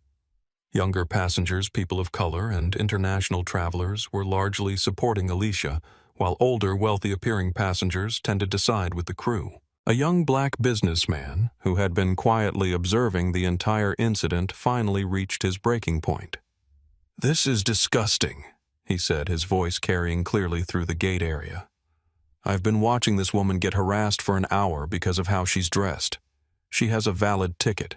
She's done nothing wrong. And now you want to have her arrested? This is exactly why I don't fly Monarch anymore." His words sparked a ripple of conversation among the assembled passengers. Some nodded in agreement, while others looked uncomfortable at having the racial subtext of the situation stated so explicitly. Tiffany Parker, feeling emboldened by Captain Hendricks' support and the apparent backing of several first-class passengers, decided to make her position even clearer. "Sir," she said to the black businessman, "I understand you may feel sympathy for this individual, but you have to understand that we have standards to maintain. Our first-class passengers expect a certain level of appropriateness in their cabin environment." The word appropriateness hung in the air like a slur. James Thompson's live stream chat erupted with comments. Did she really just say appropriateness? Appropriateness? The racism is right there. Screenshot that quote. She just admitted to profiling passengers. This is going to be evidence in the lawsuit. David Kim, who had been coordinating with civil rights organizations and media outlets throughout the incident, stepped forward again. "Ms. Parker," he said, reading her name tag, "could you define what you mean by appropriateness in this context? Because it sounds like you're suggesting that passengers can be denied service based on subjective assessments of their appearance." Tiffany's face flushed red as she realized she had walked into another legal trap. But instead of backing down, she doubled down on her position. "I mean that first-class service attracts a certain clientele with certain expectations. Our passengers invest in a premium experience, and part of that experience is the assurance that everyone in the cabin meets basic standards of presentation and behavior. And who determines these basic standards?" David pressed. "Are they written down somewhere? Are they applied equally to all passengers regardless of race?" The questions were designed to expose the discriminatory nature of the crew's actions, and they were succeeding brilliantly. But they were also creating a record of explicit bias that would be impossible for Monarch Airlines to explain or defend. Miguel Santos, perhaps sensing that the situation was spiraling beyond salvage, tried a different approach. "Look," he said, addressing the crowd of passengers rather than the security officers. "This isn't about race. This is about fraud prevention. We see attempts to hack upgrade computers all the time. Someone who looks like they can't afford first class suddenly shows up with a premium ticket. That raises red flags." The statement was intended to provide a race-neutral explanation for their suspicions, but it actually made the discrimination more explicit by openly admitting that they profiled passengers based on assumptions about their economic status and appearance. Ashley Ford nodded in agreement with Miguel's explanation. "Exactly. It's basic security protocol. If something doesn't add up, we investigate. That's how we protect legitimate passengers from fraud." But Officer Johnson had heard enough circular logic and discriminatory justifications. "Let me be clear about something," he said, his voice cutting through the various conversations happening around the gate. "You've spent the last hour describing this passenger as suspicious, inappropriate, fraudulent, and disruptive. But in my observation, the only disruptive behavior has come from airline employees who have refused to allow a passenger with valid documentation to board her flight." Emma's live stream audience cheered the officer's statement in the chat. James Thompson's followers were sharing clips of Officer Johnson's words across multiple platforms. The social media documentation was creating a permanent record of law enforcement officials contradicting airline discrimination in real time. Isabella Rose, who had been monitoring her notifications while hiding in the bathroom, finally understood that her content celebrating the crew's actions had backfired catastrophically. Her follower count was dropping by the hundreds as users discovered her discriminatory videos. Brands were quietly removing her from campaign rosters. Her attempt to gain clout by mocking someone else's humiliation had destroyed her social media career. But in the gate area, Captain Hendricks was still committed to his course of action. The presence of security officers, the crowd of witnesses, and the national social media attention hadn't changed his fundamental assessment of the situation. "Officer," he said to Martinez, "I appreciate your perspective, but I have 30 years of experience in aviation safety and passenger management. I'm making a formal determination that this passenger represents a potential security risk based on the totality of the circumstances." "And what circumstances are those specifically?" Officer Martinez asked, pen poised over his incident report.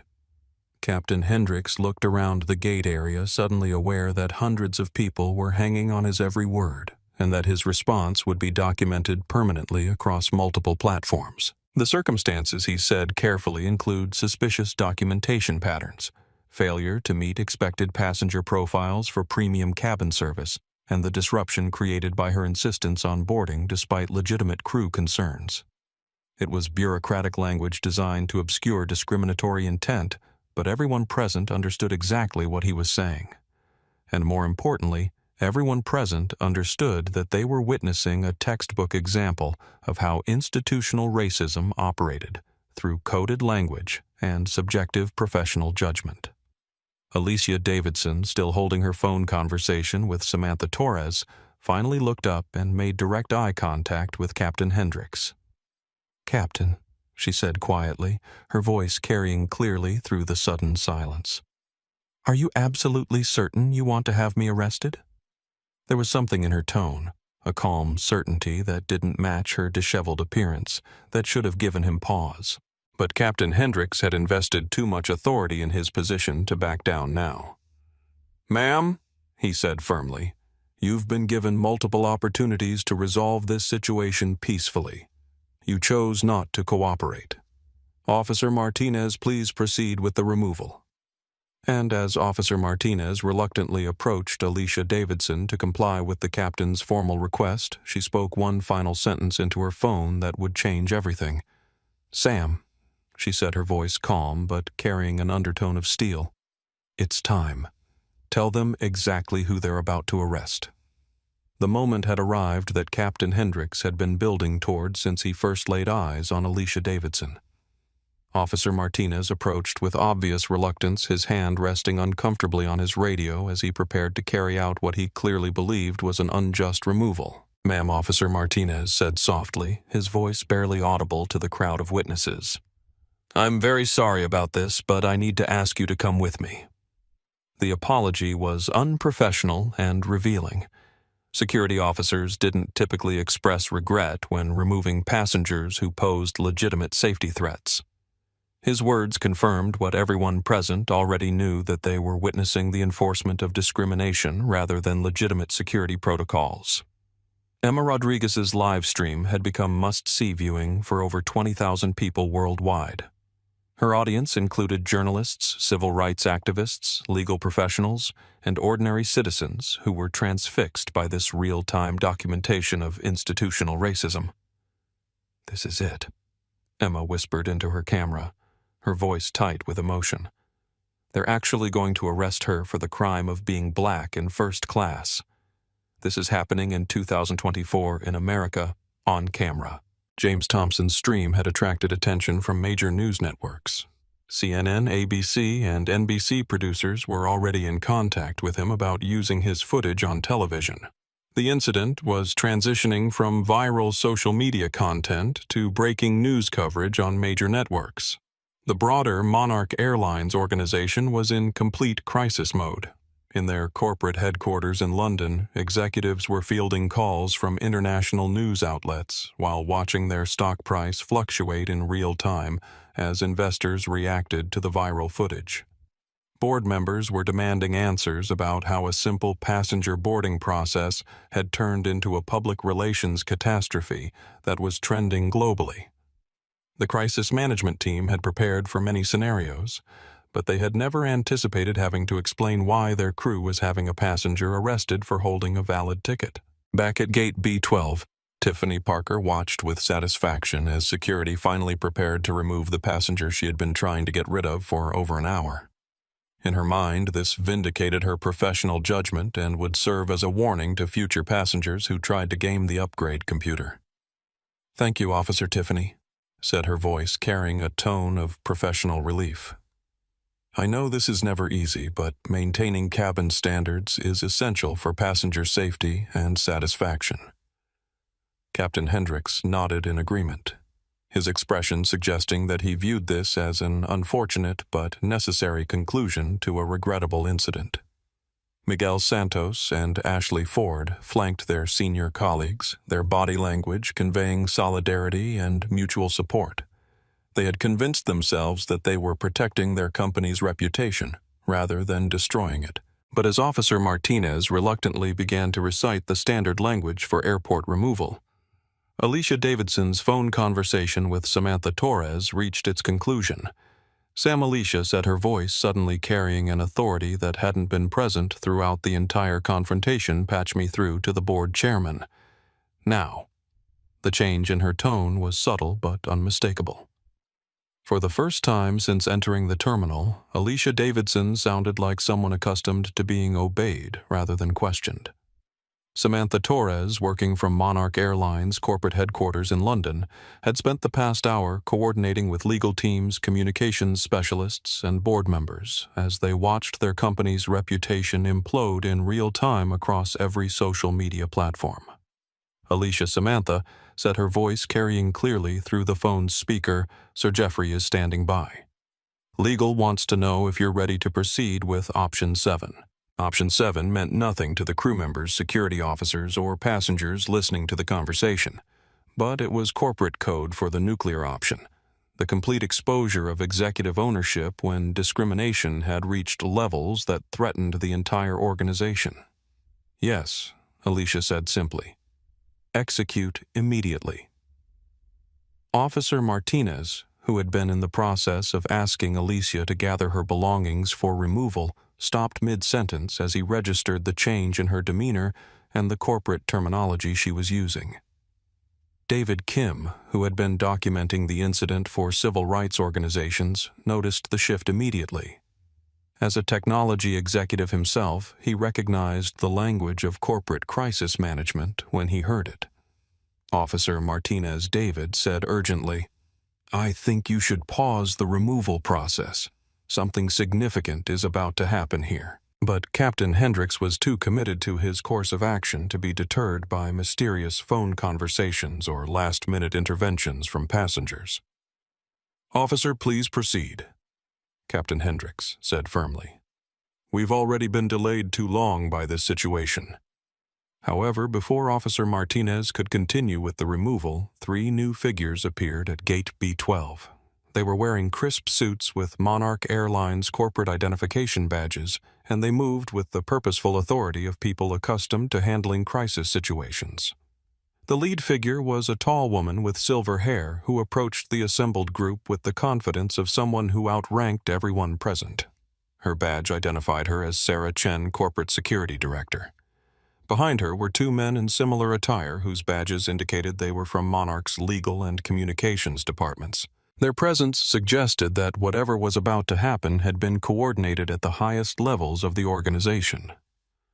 Emma's live stream audience exploded with speculation about why corporate executives would respond personally to what appeared to be a routine passenger removal. The viewer count climbed past 25,000 as word spread that something unprecedented was about to unfold.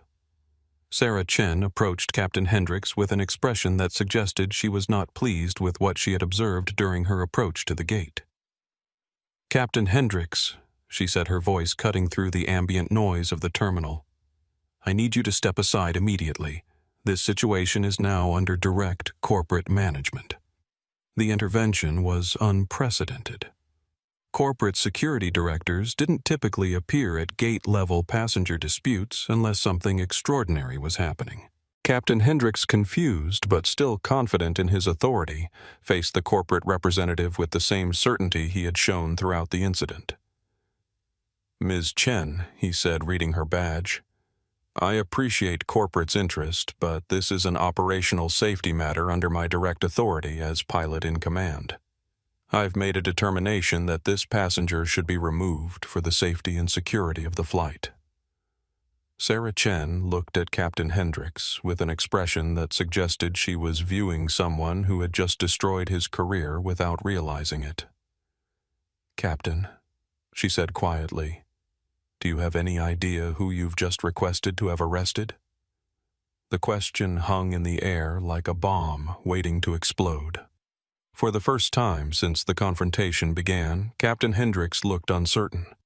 Something in the corporate representative's tone suggested that he had made a catastrophic error in judgment. Tiffany Parker, Miguel Santos, and Ashley Ford exchanged glances, suddenly aware that the situation was taking an unexpected turn that might not conclude in their favor. And Alicia Davidson, still holding her phone but no longer speaking into it, smiled for the second time since entering the terminal. Sarah Chen reached into her briefcase and withdrew a leather portfolio containing documents that would change everything the witnesses at Gate B12 thought they knew about the situation they had been observing. "Ladies and gentlemen," Sarah Chen announced, her voice carrying clearly through the gate area, I need to inform you that you have been witnessing the discrimination of Alicia Davidson, the newly appointed Chief Executive Officer and majority owner of Monarch Airlines." The words hit the assembled crowd like a physical blow. Officer Martinez froze mid-motion. Captain Hendricks' face went pale. Tiffany Parker's mouth fell open in shock. The passengers who had been filming immediately understood that they had documented something far more significant than a typical discrimination incident. Emma Rodriguez's live stream exploded with comments as her audience processed the revelation. "Wait what the owner, she owns the airline, holy crud. Those employees are so fired. This is the greatest plot twist in history." James Thompson's Twitter stream was being shared and reshared at viral velocity as users recognized they were witnessing a historic moment of corporate accountability. Sarah Chen continued opening the portfolio to reveal official documentation. Ms. Davidson inherited controlling interest in Monarch Airlines following the death of her father, Theodore Davidson, the company's founder, 48 hours ago. She has been traveling to London to finalize funeral arrangements and assume her position as CEO. The information recontextualized everything that had happened over the past hour. The suspicious passenger in cheap clothes was actually the grieving daughter of the company founder traveling in comfortable clothing after spending 2 days at her father's deathbed. The fraudulent ticket had been purchased with money from the family fortune that had built the airline itself. Captain Hendricks staggered backward as if he had been struck. In 30 years of aviation, he had made countless decisions about passenger suitability, but he had never discriminated against the company owner herself. That's impossible," Tiffany Parker whispered, her voice barely audible. "Look at her clothes. Look at how she's dressed." Alicia Davidson finally stood up from her seat, her posture straightening as she fully assumed the authority that her inheritance had granted her. When she spoke, her voice carried the quiet power of someone who owned everything around her. "Ms. Parker," Alicia said, "would you like to explain to me why my employee just said that my appearance makes my ownership impossible?" The question was delivered with surgical precision. Tiffany had just provided a perfect example of the discriminatory assumptions that had driven the entire incident. Officer Martinez stepped back from the removal process entirely, his professional instincts telling him that he was now dealing with a potential federal civil rights violation involving corporate executives. David Kim, who had been documenting the incident for civil rights organizations, immediately understood the legal implications of what they had witnessed. A company's own employees had discriminated against the company owner based solely on racial profiling and class assumptions. Miguel Santos and Ashley Ford stood frozen, their minds struggling to process the career-ending mistake they had just made. They had spent an hour mocking and humiliating the person who now controlled their employment, their benefits, their professional futures. Isabella Rose, still monitoring the situation from the airport bathroom where she had been hiding, watched her phone notifications explode as users discovered that she had been celebrating discrimination against one of America's youngest black female CEOs. Emma's live stream audience had grown to over 30,000 viewers as news of the revelation spread across social media platforms. The story was transitioning from viral content to major news coverage as journalists recognized the historic significance of the documentation. Sarah Chen approached Officer Martinez with additional documentation. "Officer, Ms. Davidson will not be pursuing criminal charges against your department, but she will be filing formal complaints against the airline employees who violated her civil rights." The legal protection offered to law enforcement was strategic. It ensured that security officers would provide accurate testimony about what they had witnessed, rather than attempting to cover up the incident to protect themselves. Captain Hendricks found his voice, though it came out as barely more than a croak. "Ms. Davidson, I had no idea. If I had known." Alicia turned to face him directly, her expression calm but steel hard. "Captain Hendricks, you had no idea about what exactly? That I was your boss. Because if you had known I was just another black passenger, your behavior would have been acceptable. The question exposed the fundamental flaw in any apology based on her identity rather than the wrongness of discrimination itself. Captain Hendricks had no answer that wouldn't confirm his racist assumptions. James Thompson's live stream had attracted the attention of major news networks who were now requesting exclusive interviews. The incident was becoming a landmark case study in corporate discrimination and accountability. Tiffany Parker, perhaps beginning to understand the magnitude of her career-ending mistake, attempted damage control. Ms. Davidson, I was simply following standard security protocols. We have to verify passenger credentials to prevent fraud. Alicia looked at Tiffany with an expression of cold amusement. Ms. Parker, which standard security protocol allows crew members to call passengers trash, loud enough for witnesses to hear the specific quote reference made, Tiffany realized that every word she had spoken during the incident had been heard and documented. There would be no plausible deniability about her motivations or behavior. Sarah Chen handed Officer Martinez a business card. Officer, our legal department will be in touch to provide formal witness statements. We appreciate your professional handling of this situation. The corporate protection extended to airport security was designed to ensure their cooperation in documenting the discrimination that had occurred. By treating law enforcement as allies rather than adversaries, Monarch's legal team was building an unassailable case against their own employees. Emma Rodriguez provided real-time commentary to her massive audience. I am literally witnessing corporate accountability happening in real time. The CEO is confronting the employees who discriminated against her. This is unprecedented. David Kim approached Alicia directly. Ms. Davidson, I've been documenting this incident for civil rights organizations. Your employees provided textbook examples of racial profiling and class discrimination. This footage will be valuable for legal proceedings. Alicia nodded graciously. Thank you, Mr. Kim. Your documentation has been essential for establishing the facts of what happened here. The exchange established Alicia as someone who valued accountability and transparency rather than corporate cover-ups. Her willingness to embrace documentation of discrimination against her own company demonstrated a commitment to reform that would define her leadership. Ashley Ford and Miguel Santos remained silent, understanding that anything they said would only provide additional evidence of their participation in discriminating against the company owner. But perhaps the most significant moment came when Alicia Davidson looked around the gate area at all the passengers who had witnessed her humiliation and degradation. I want everyone here to understand something, she said, her voice carrying clearly through the suddenly quiet terminal. What happened here today wasn't about me being the CEO. This was about human dignity and basic respect that every passenger deserves, regardless of their appearance or background. The statement reframed the incident from a story about corporate comeuppance to a broader lesson about civil rights and equality.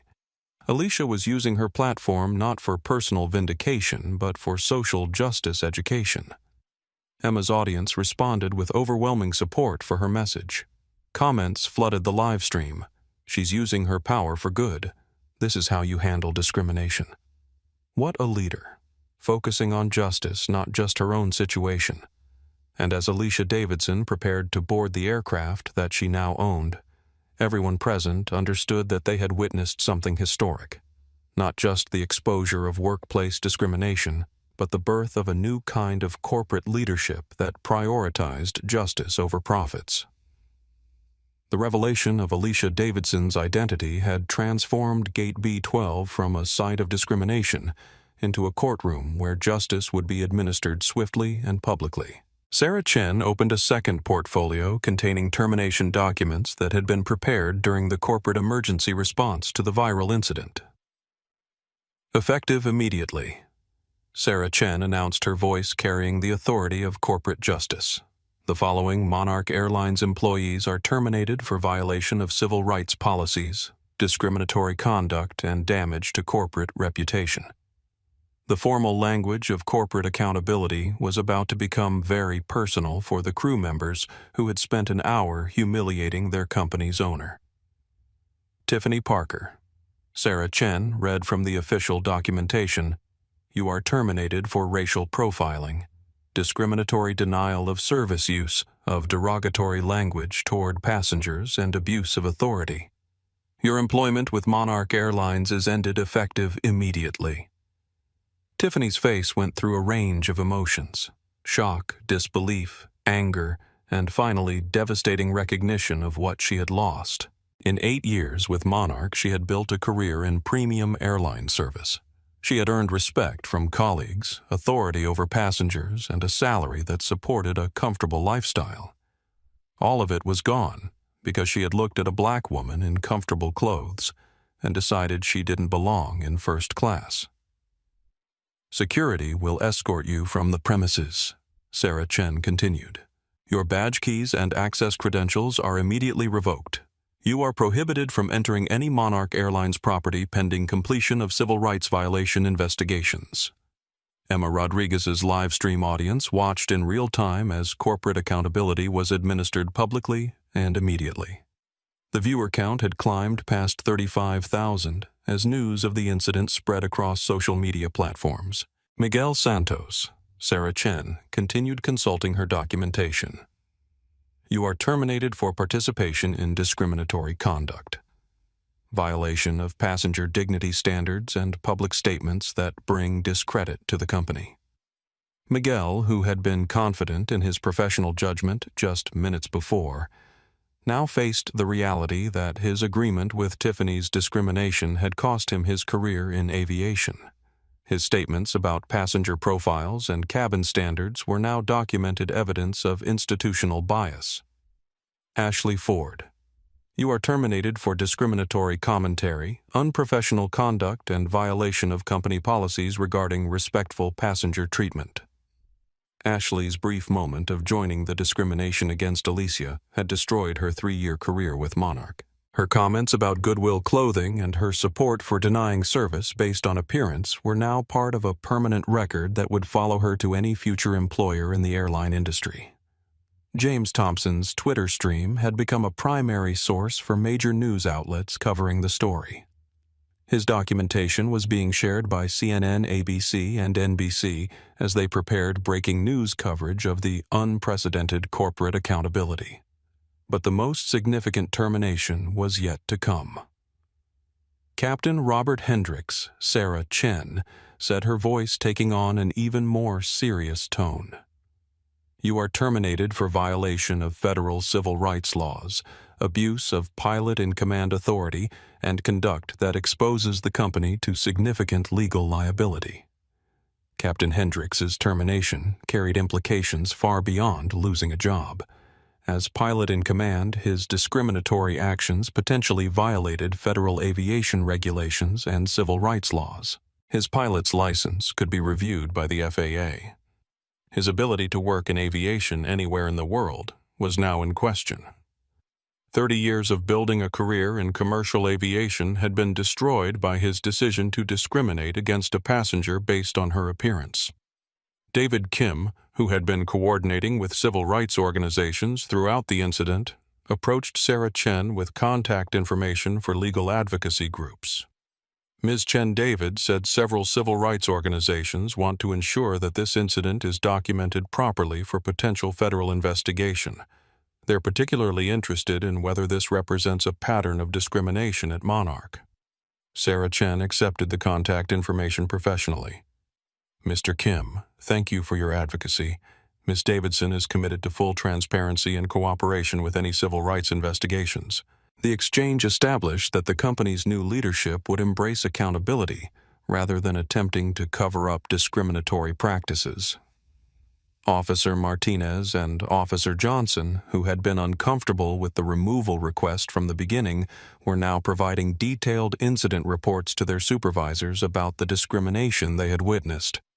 "Ms. Davidson, Officer Martinez said, I want to apologize for the position you were placed in today. Your treatment by airline employees was unacceptable, and we're grateful you're not pursuing action against airport security." Alicia's response was gracious, but focused on broader principles rather than personal vindication. "Officer Martinez, thank you for your professionalism. you and Officer Johnson conducted yourselves with integrity throughout a very difficult situation. The problem was never with airport security.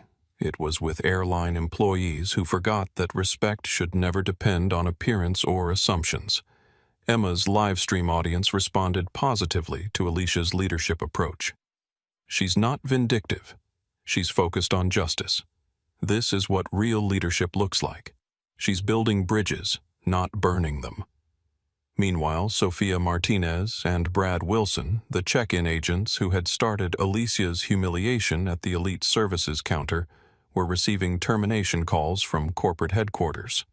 Sophia answered her phone to hear Sarah Chen's voice delivering the news that would end her 3-year career with Monarch. Sophia Martinez, you are terminated for discriminatory conduct at passenger check-in use of derogatory language and violation of passenger respect policies. Please surrender your access credentials to airport security immediately. Brad Wilson received a similar call.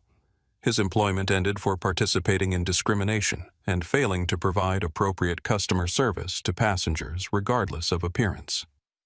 The swift termination of every employee who had participated in discriminating against Alicia sent a clear message that the company's new leadership would not tolerate bias or prejudice at any level.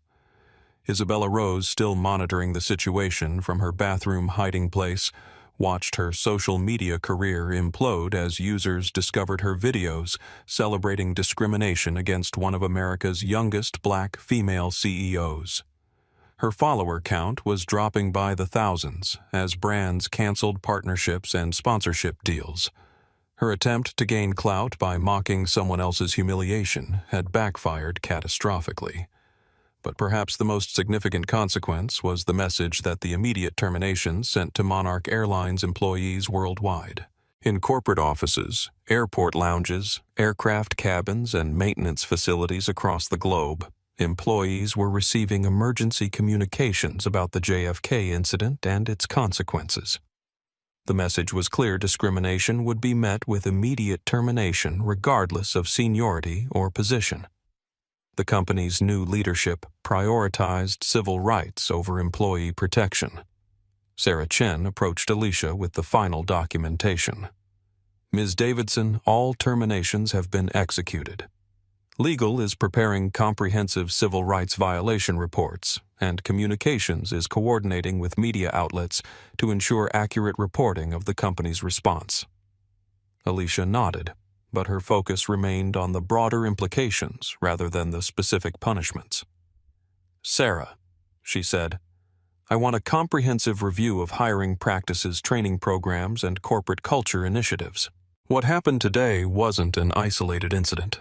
It was a symptom of deeper problems that need to be addressed. The commitment to comprehensive reform, rather than simply punishing individual actors, demonstrated that Alicia understood the difference between accountability and actual change. As the terminated employees were escorted from the gate area by security, the passengers who had witnessed the entire incident began to understand that they had observed something unprecedented in corporate America: immediate public accountability for discrimination at the highest levels. Emma Rodriguez provided final commentary to her massive audience. I've just witnessed the most swift and complete response to workplace discrimination I've ever seen. This is how corporate leadership should handle bias and prejudice. And as Alicia Davidson finally prepared to board her aircraft, everyone present knew they had witnessed not just justice, but the emergence of a new standard for corporate accountability in America. As the terminated employees were escorted from Gate B12, Alicia Davidson faced a decision that would define her leadership and her company's future. She could board her aircraft and handle the aftermath privately through corporate channels, or she could use this moment to make a public commitment to change that would set the standard for airline industry accountability. She chose transformation. Ladies and gentlemen, Alicia announced, her voice carrying clearly through the gate area where dozens of passengers remained transfixed by what they had witnessed. Before I board this aircraft, I want to make a commitment to every person who has documented today's events. Emma Rodriguez immediately adjusted her live stream to capture Alicia's statement, understanding that whatever came next would likely be historic. Her audience had grown to over 40,000 viewers as news of the incident spread across multiple platforms. James Thompson's Twitter stream had attracted the attention of major news networks who were preparing to use his footage for breaking news coverage. The incident was transitioning from viral social media content to national news story. What happened here today, Alicia continued, was not an isolated incident. It was the result of corporate culture that prioritized exclusivity over equality, comfort over justice, and assumptions over dignity. David Kim, who had been coordinating with civil rights organizations throughout the incident, immediately recognized that Alicia was about to announce policy changes that could impact the entire airline industry. Effective immediately, Alicia said Monarch Airlines is implementing the Dignity Initiative, a comprehensive program designed to ensure that every passenger receives respectful treatment regardless of their appearance, background, or economic status. Sarah Chen handed Alicia a tablet containing the policy framework that had been developed during the corporate emergency response to the viral incident. The legal and communications teams had worked frantically to prepare comprehensive reforms that could be announced publicly. First, Alicia announced reading from the prepared statement, "We are eliminating all subjective passenger suitability assessments. Valid documentation will be the only criteria for boarding, regardless of how passengers choose to dress or present themselves." The policy change addressed the core issue that had led to Alicia's discrimination: the airline industry's reliance on appearance-based profiling disguised as security or quality control measures. Second, we are implementing mandatory bias recognition and civil rights training for every Monarch employee, from baggage handlers to pilots. This training will be conducted by external civil rights organizations and will include real-world scenarios and accountability measures. Emma's live stream audience responded positively to the comprehensive nature of the reforms. This is how you turn tragedy into change. Real policy changes, not just PR statements. Other airlines need to follow this example. Third, Alicia continued, we are establishing an independent passenger advocacy office that will investigate discrimination complaints and have direct authority to address bias incidents without corporate interference. The creation of an independent oversight mechanism demonstrated Alicia's commitment to accountability that couldn't be controlled or manipulated by company executives who might prioritize reputation management over justice. Fourth, we are implementing financial accountability measures. Any employee found guilty of discrimination will forfeit their pension benefits and face personal legal liability for civil rights violations. The financial consequences ensured that discrimination would carry personal costs that extended far beyond temporary suspension or retraining programs.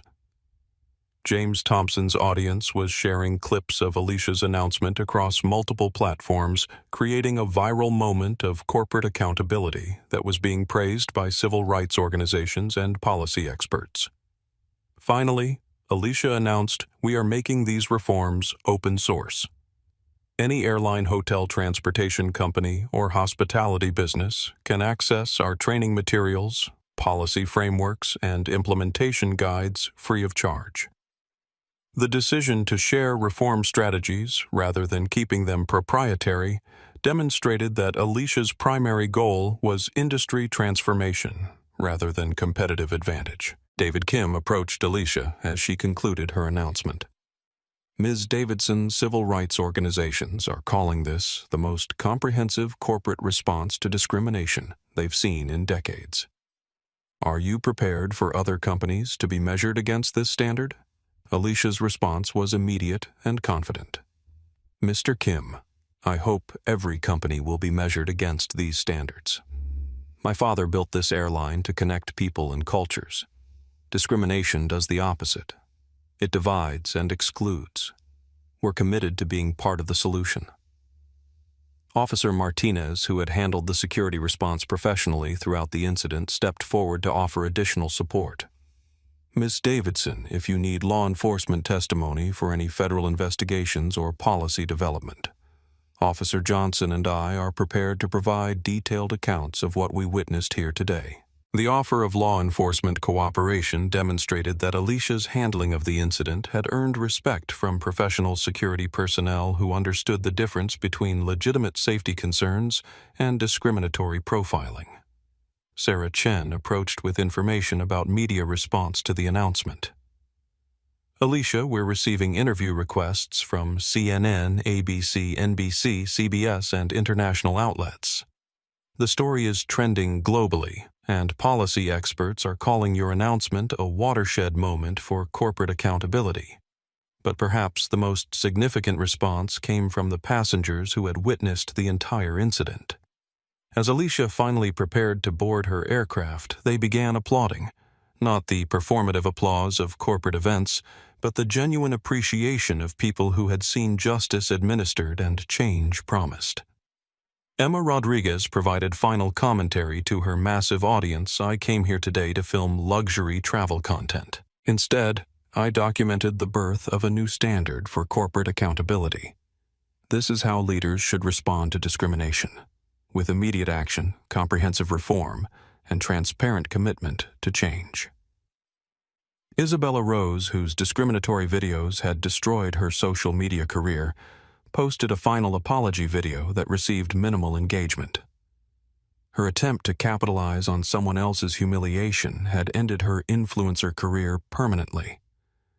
As Alicia Davidson finally boarded her aircraft, the aircraft she now owned flying the airline she now controlled, everyone present understood that they had witnessed something unprecedented: the transformation of corporate discrimination into industry-wide reform through the courage of one woman who refused to accept injustice even when she had the power to seek revenge instead of pursuing justice. The JFK incident, as it came to be known in airline industry circles, had consequences that rippled far beyond the immediate terminations and policy announcements made at Gate B12.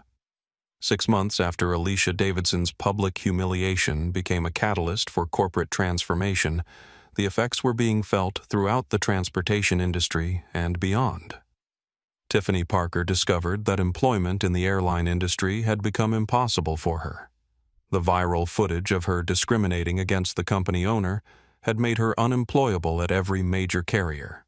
Background checks revealed her role in one of the most documented cases of workplace racism in recent history. She eventually found work at a suburban department store in Ohio where she earned less than half her previous salary and faced recognition from customers who remembered her from the viral videos. Her 8 years of building a career in premium airline service had been erased by 1 hour of discriminatory behavior. Captain Robert Hendricks faced even more severe consequences. The Federal Aviation Administration launched a formal investigation into his conduct, questioning whether his discriminatory actions represented a pattern that could affect flight safety. While his pilot's license wasn't revoked, several major airlines quietly removed him from consideration for future employment. He eventually took a position as a logistics coordinator for a cargo transport company, tracking trucks from a windowless office in Arizona.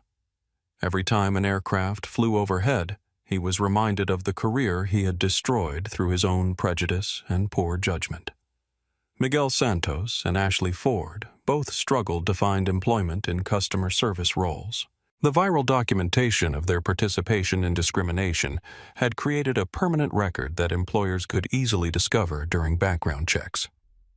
Both eventually found work in industries where customer interaction was minimal and their past behavior was less likely to be recognized.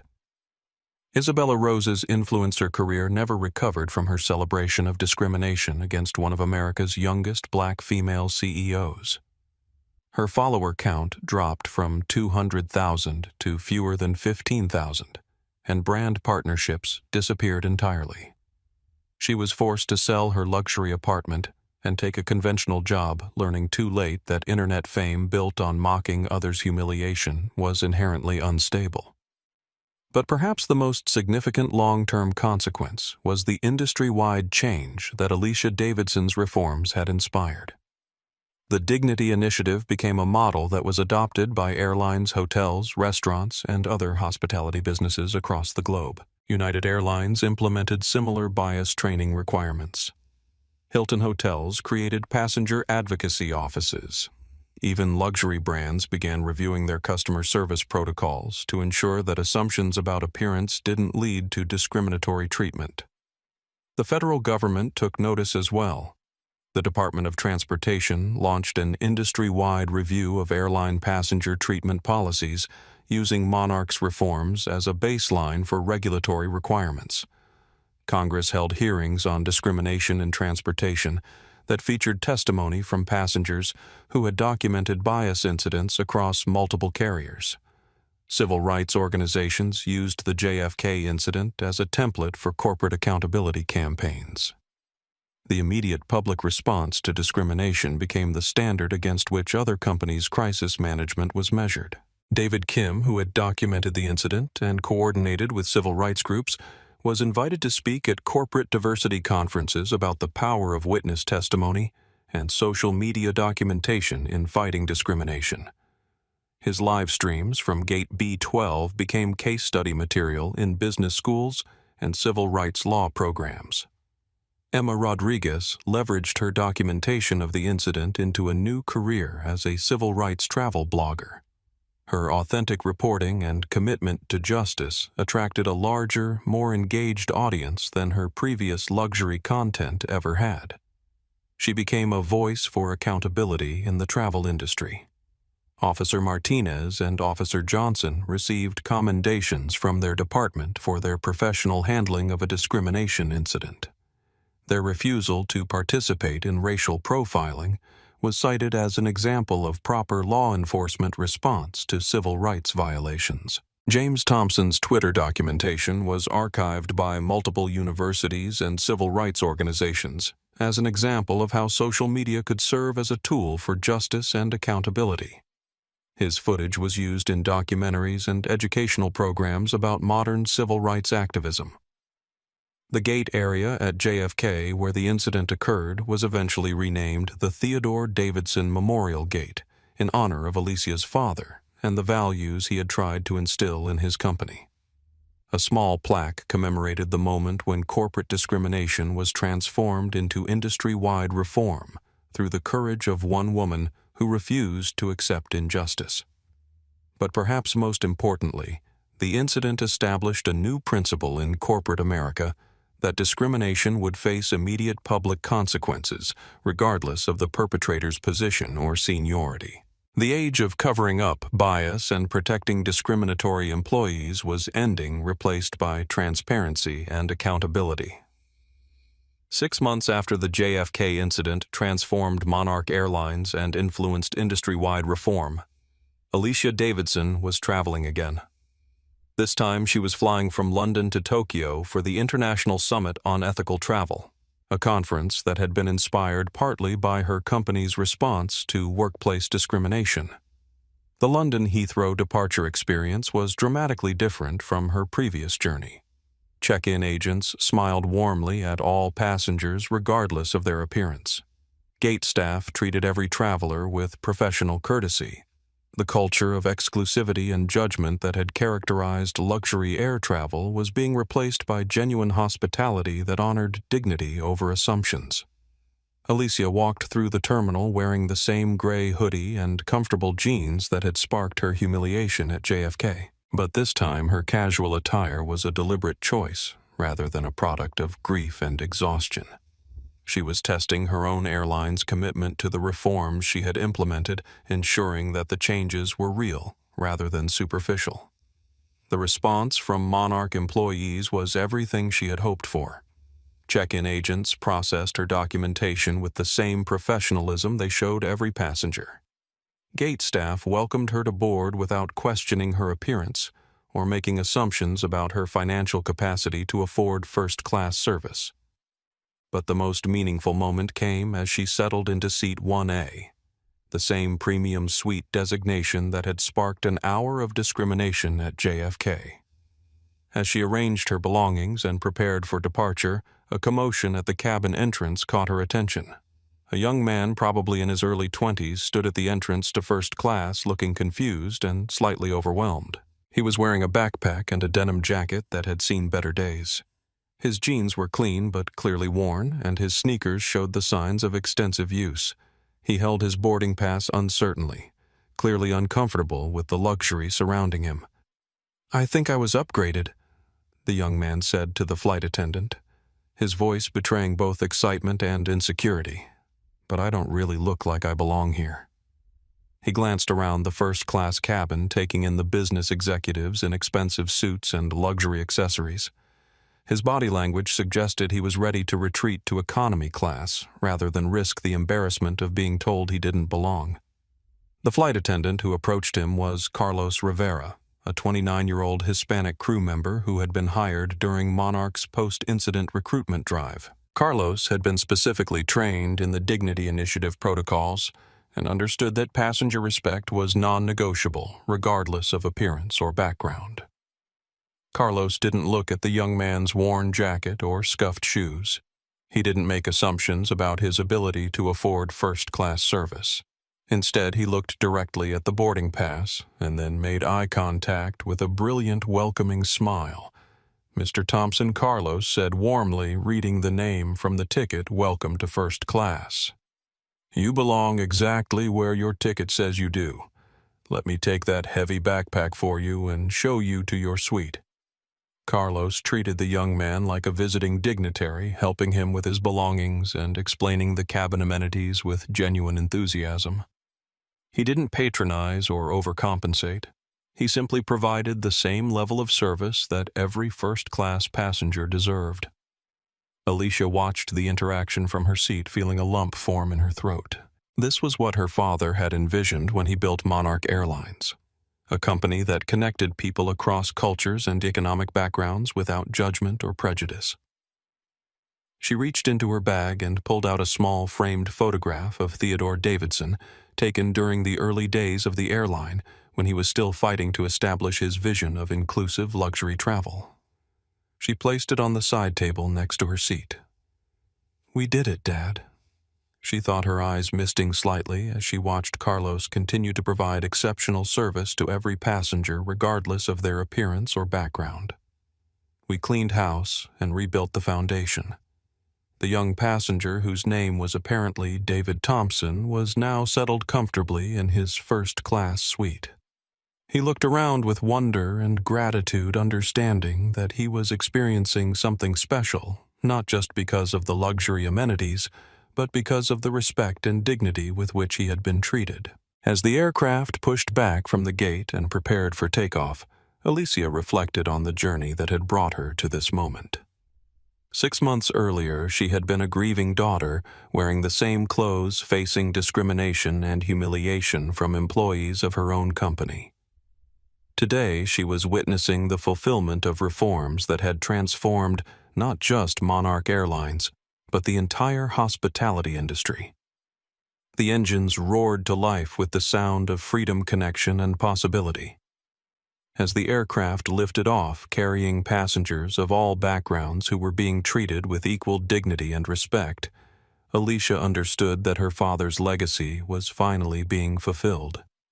She pulled her hood up, curled her legs onto the seat, and closed her eyes for the first time in months, without carrying the weight of injustice or the burden of reform.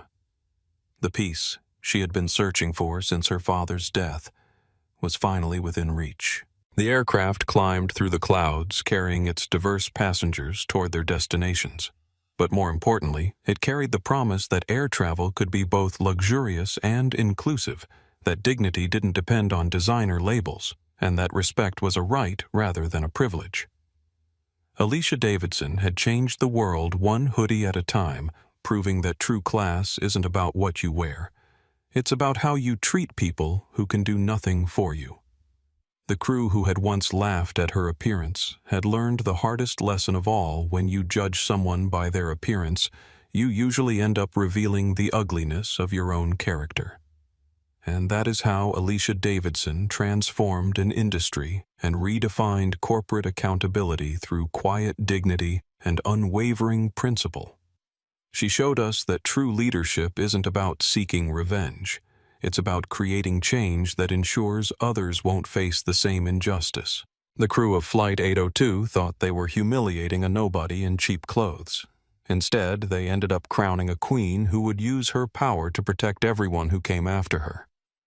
They learned that when you treat people as less than human, you reveal everything about your own character and nothing about theirs. Alicia's story reminds us that the person you dismiss today might be the person you answer to tomorrow. More importantly, it shows us that every person deserves respect, regardless of their appearance, background, or the size of their bank account.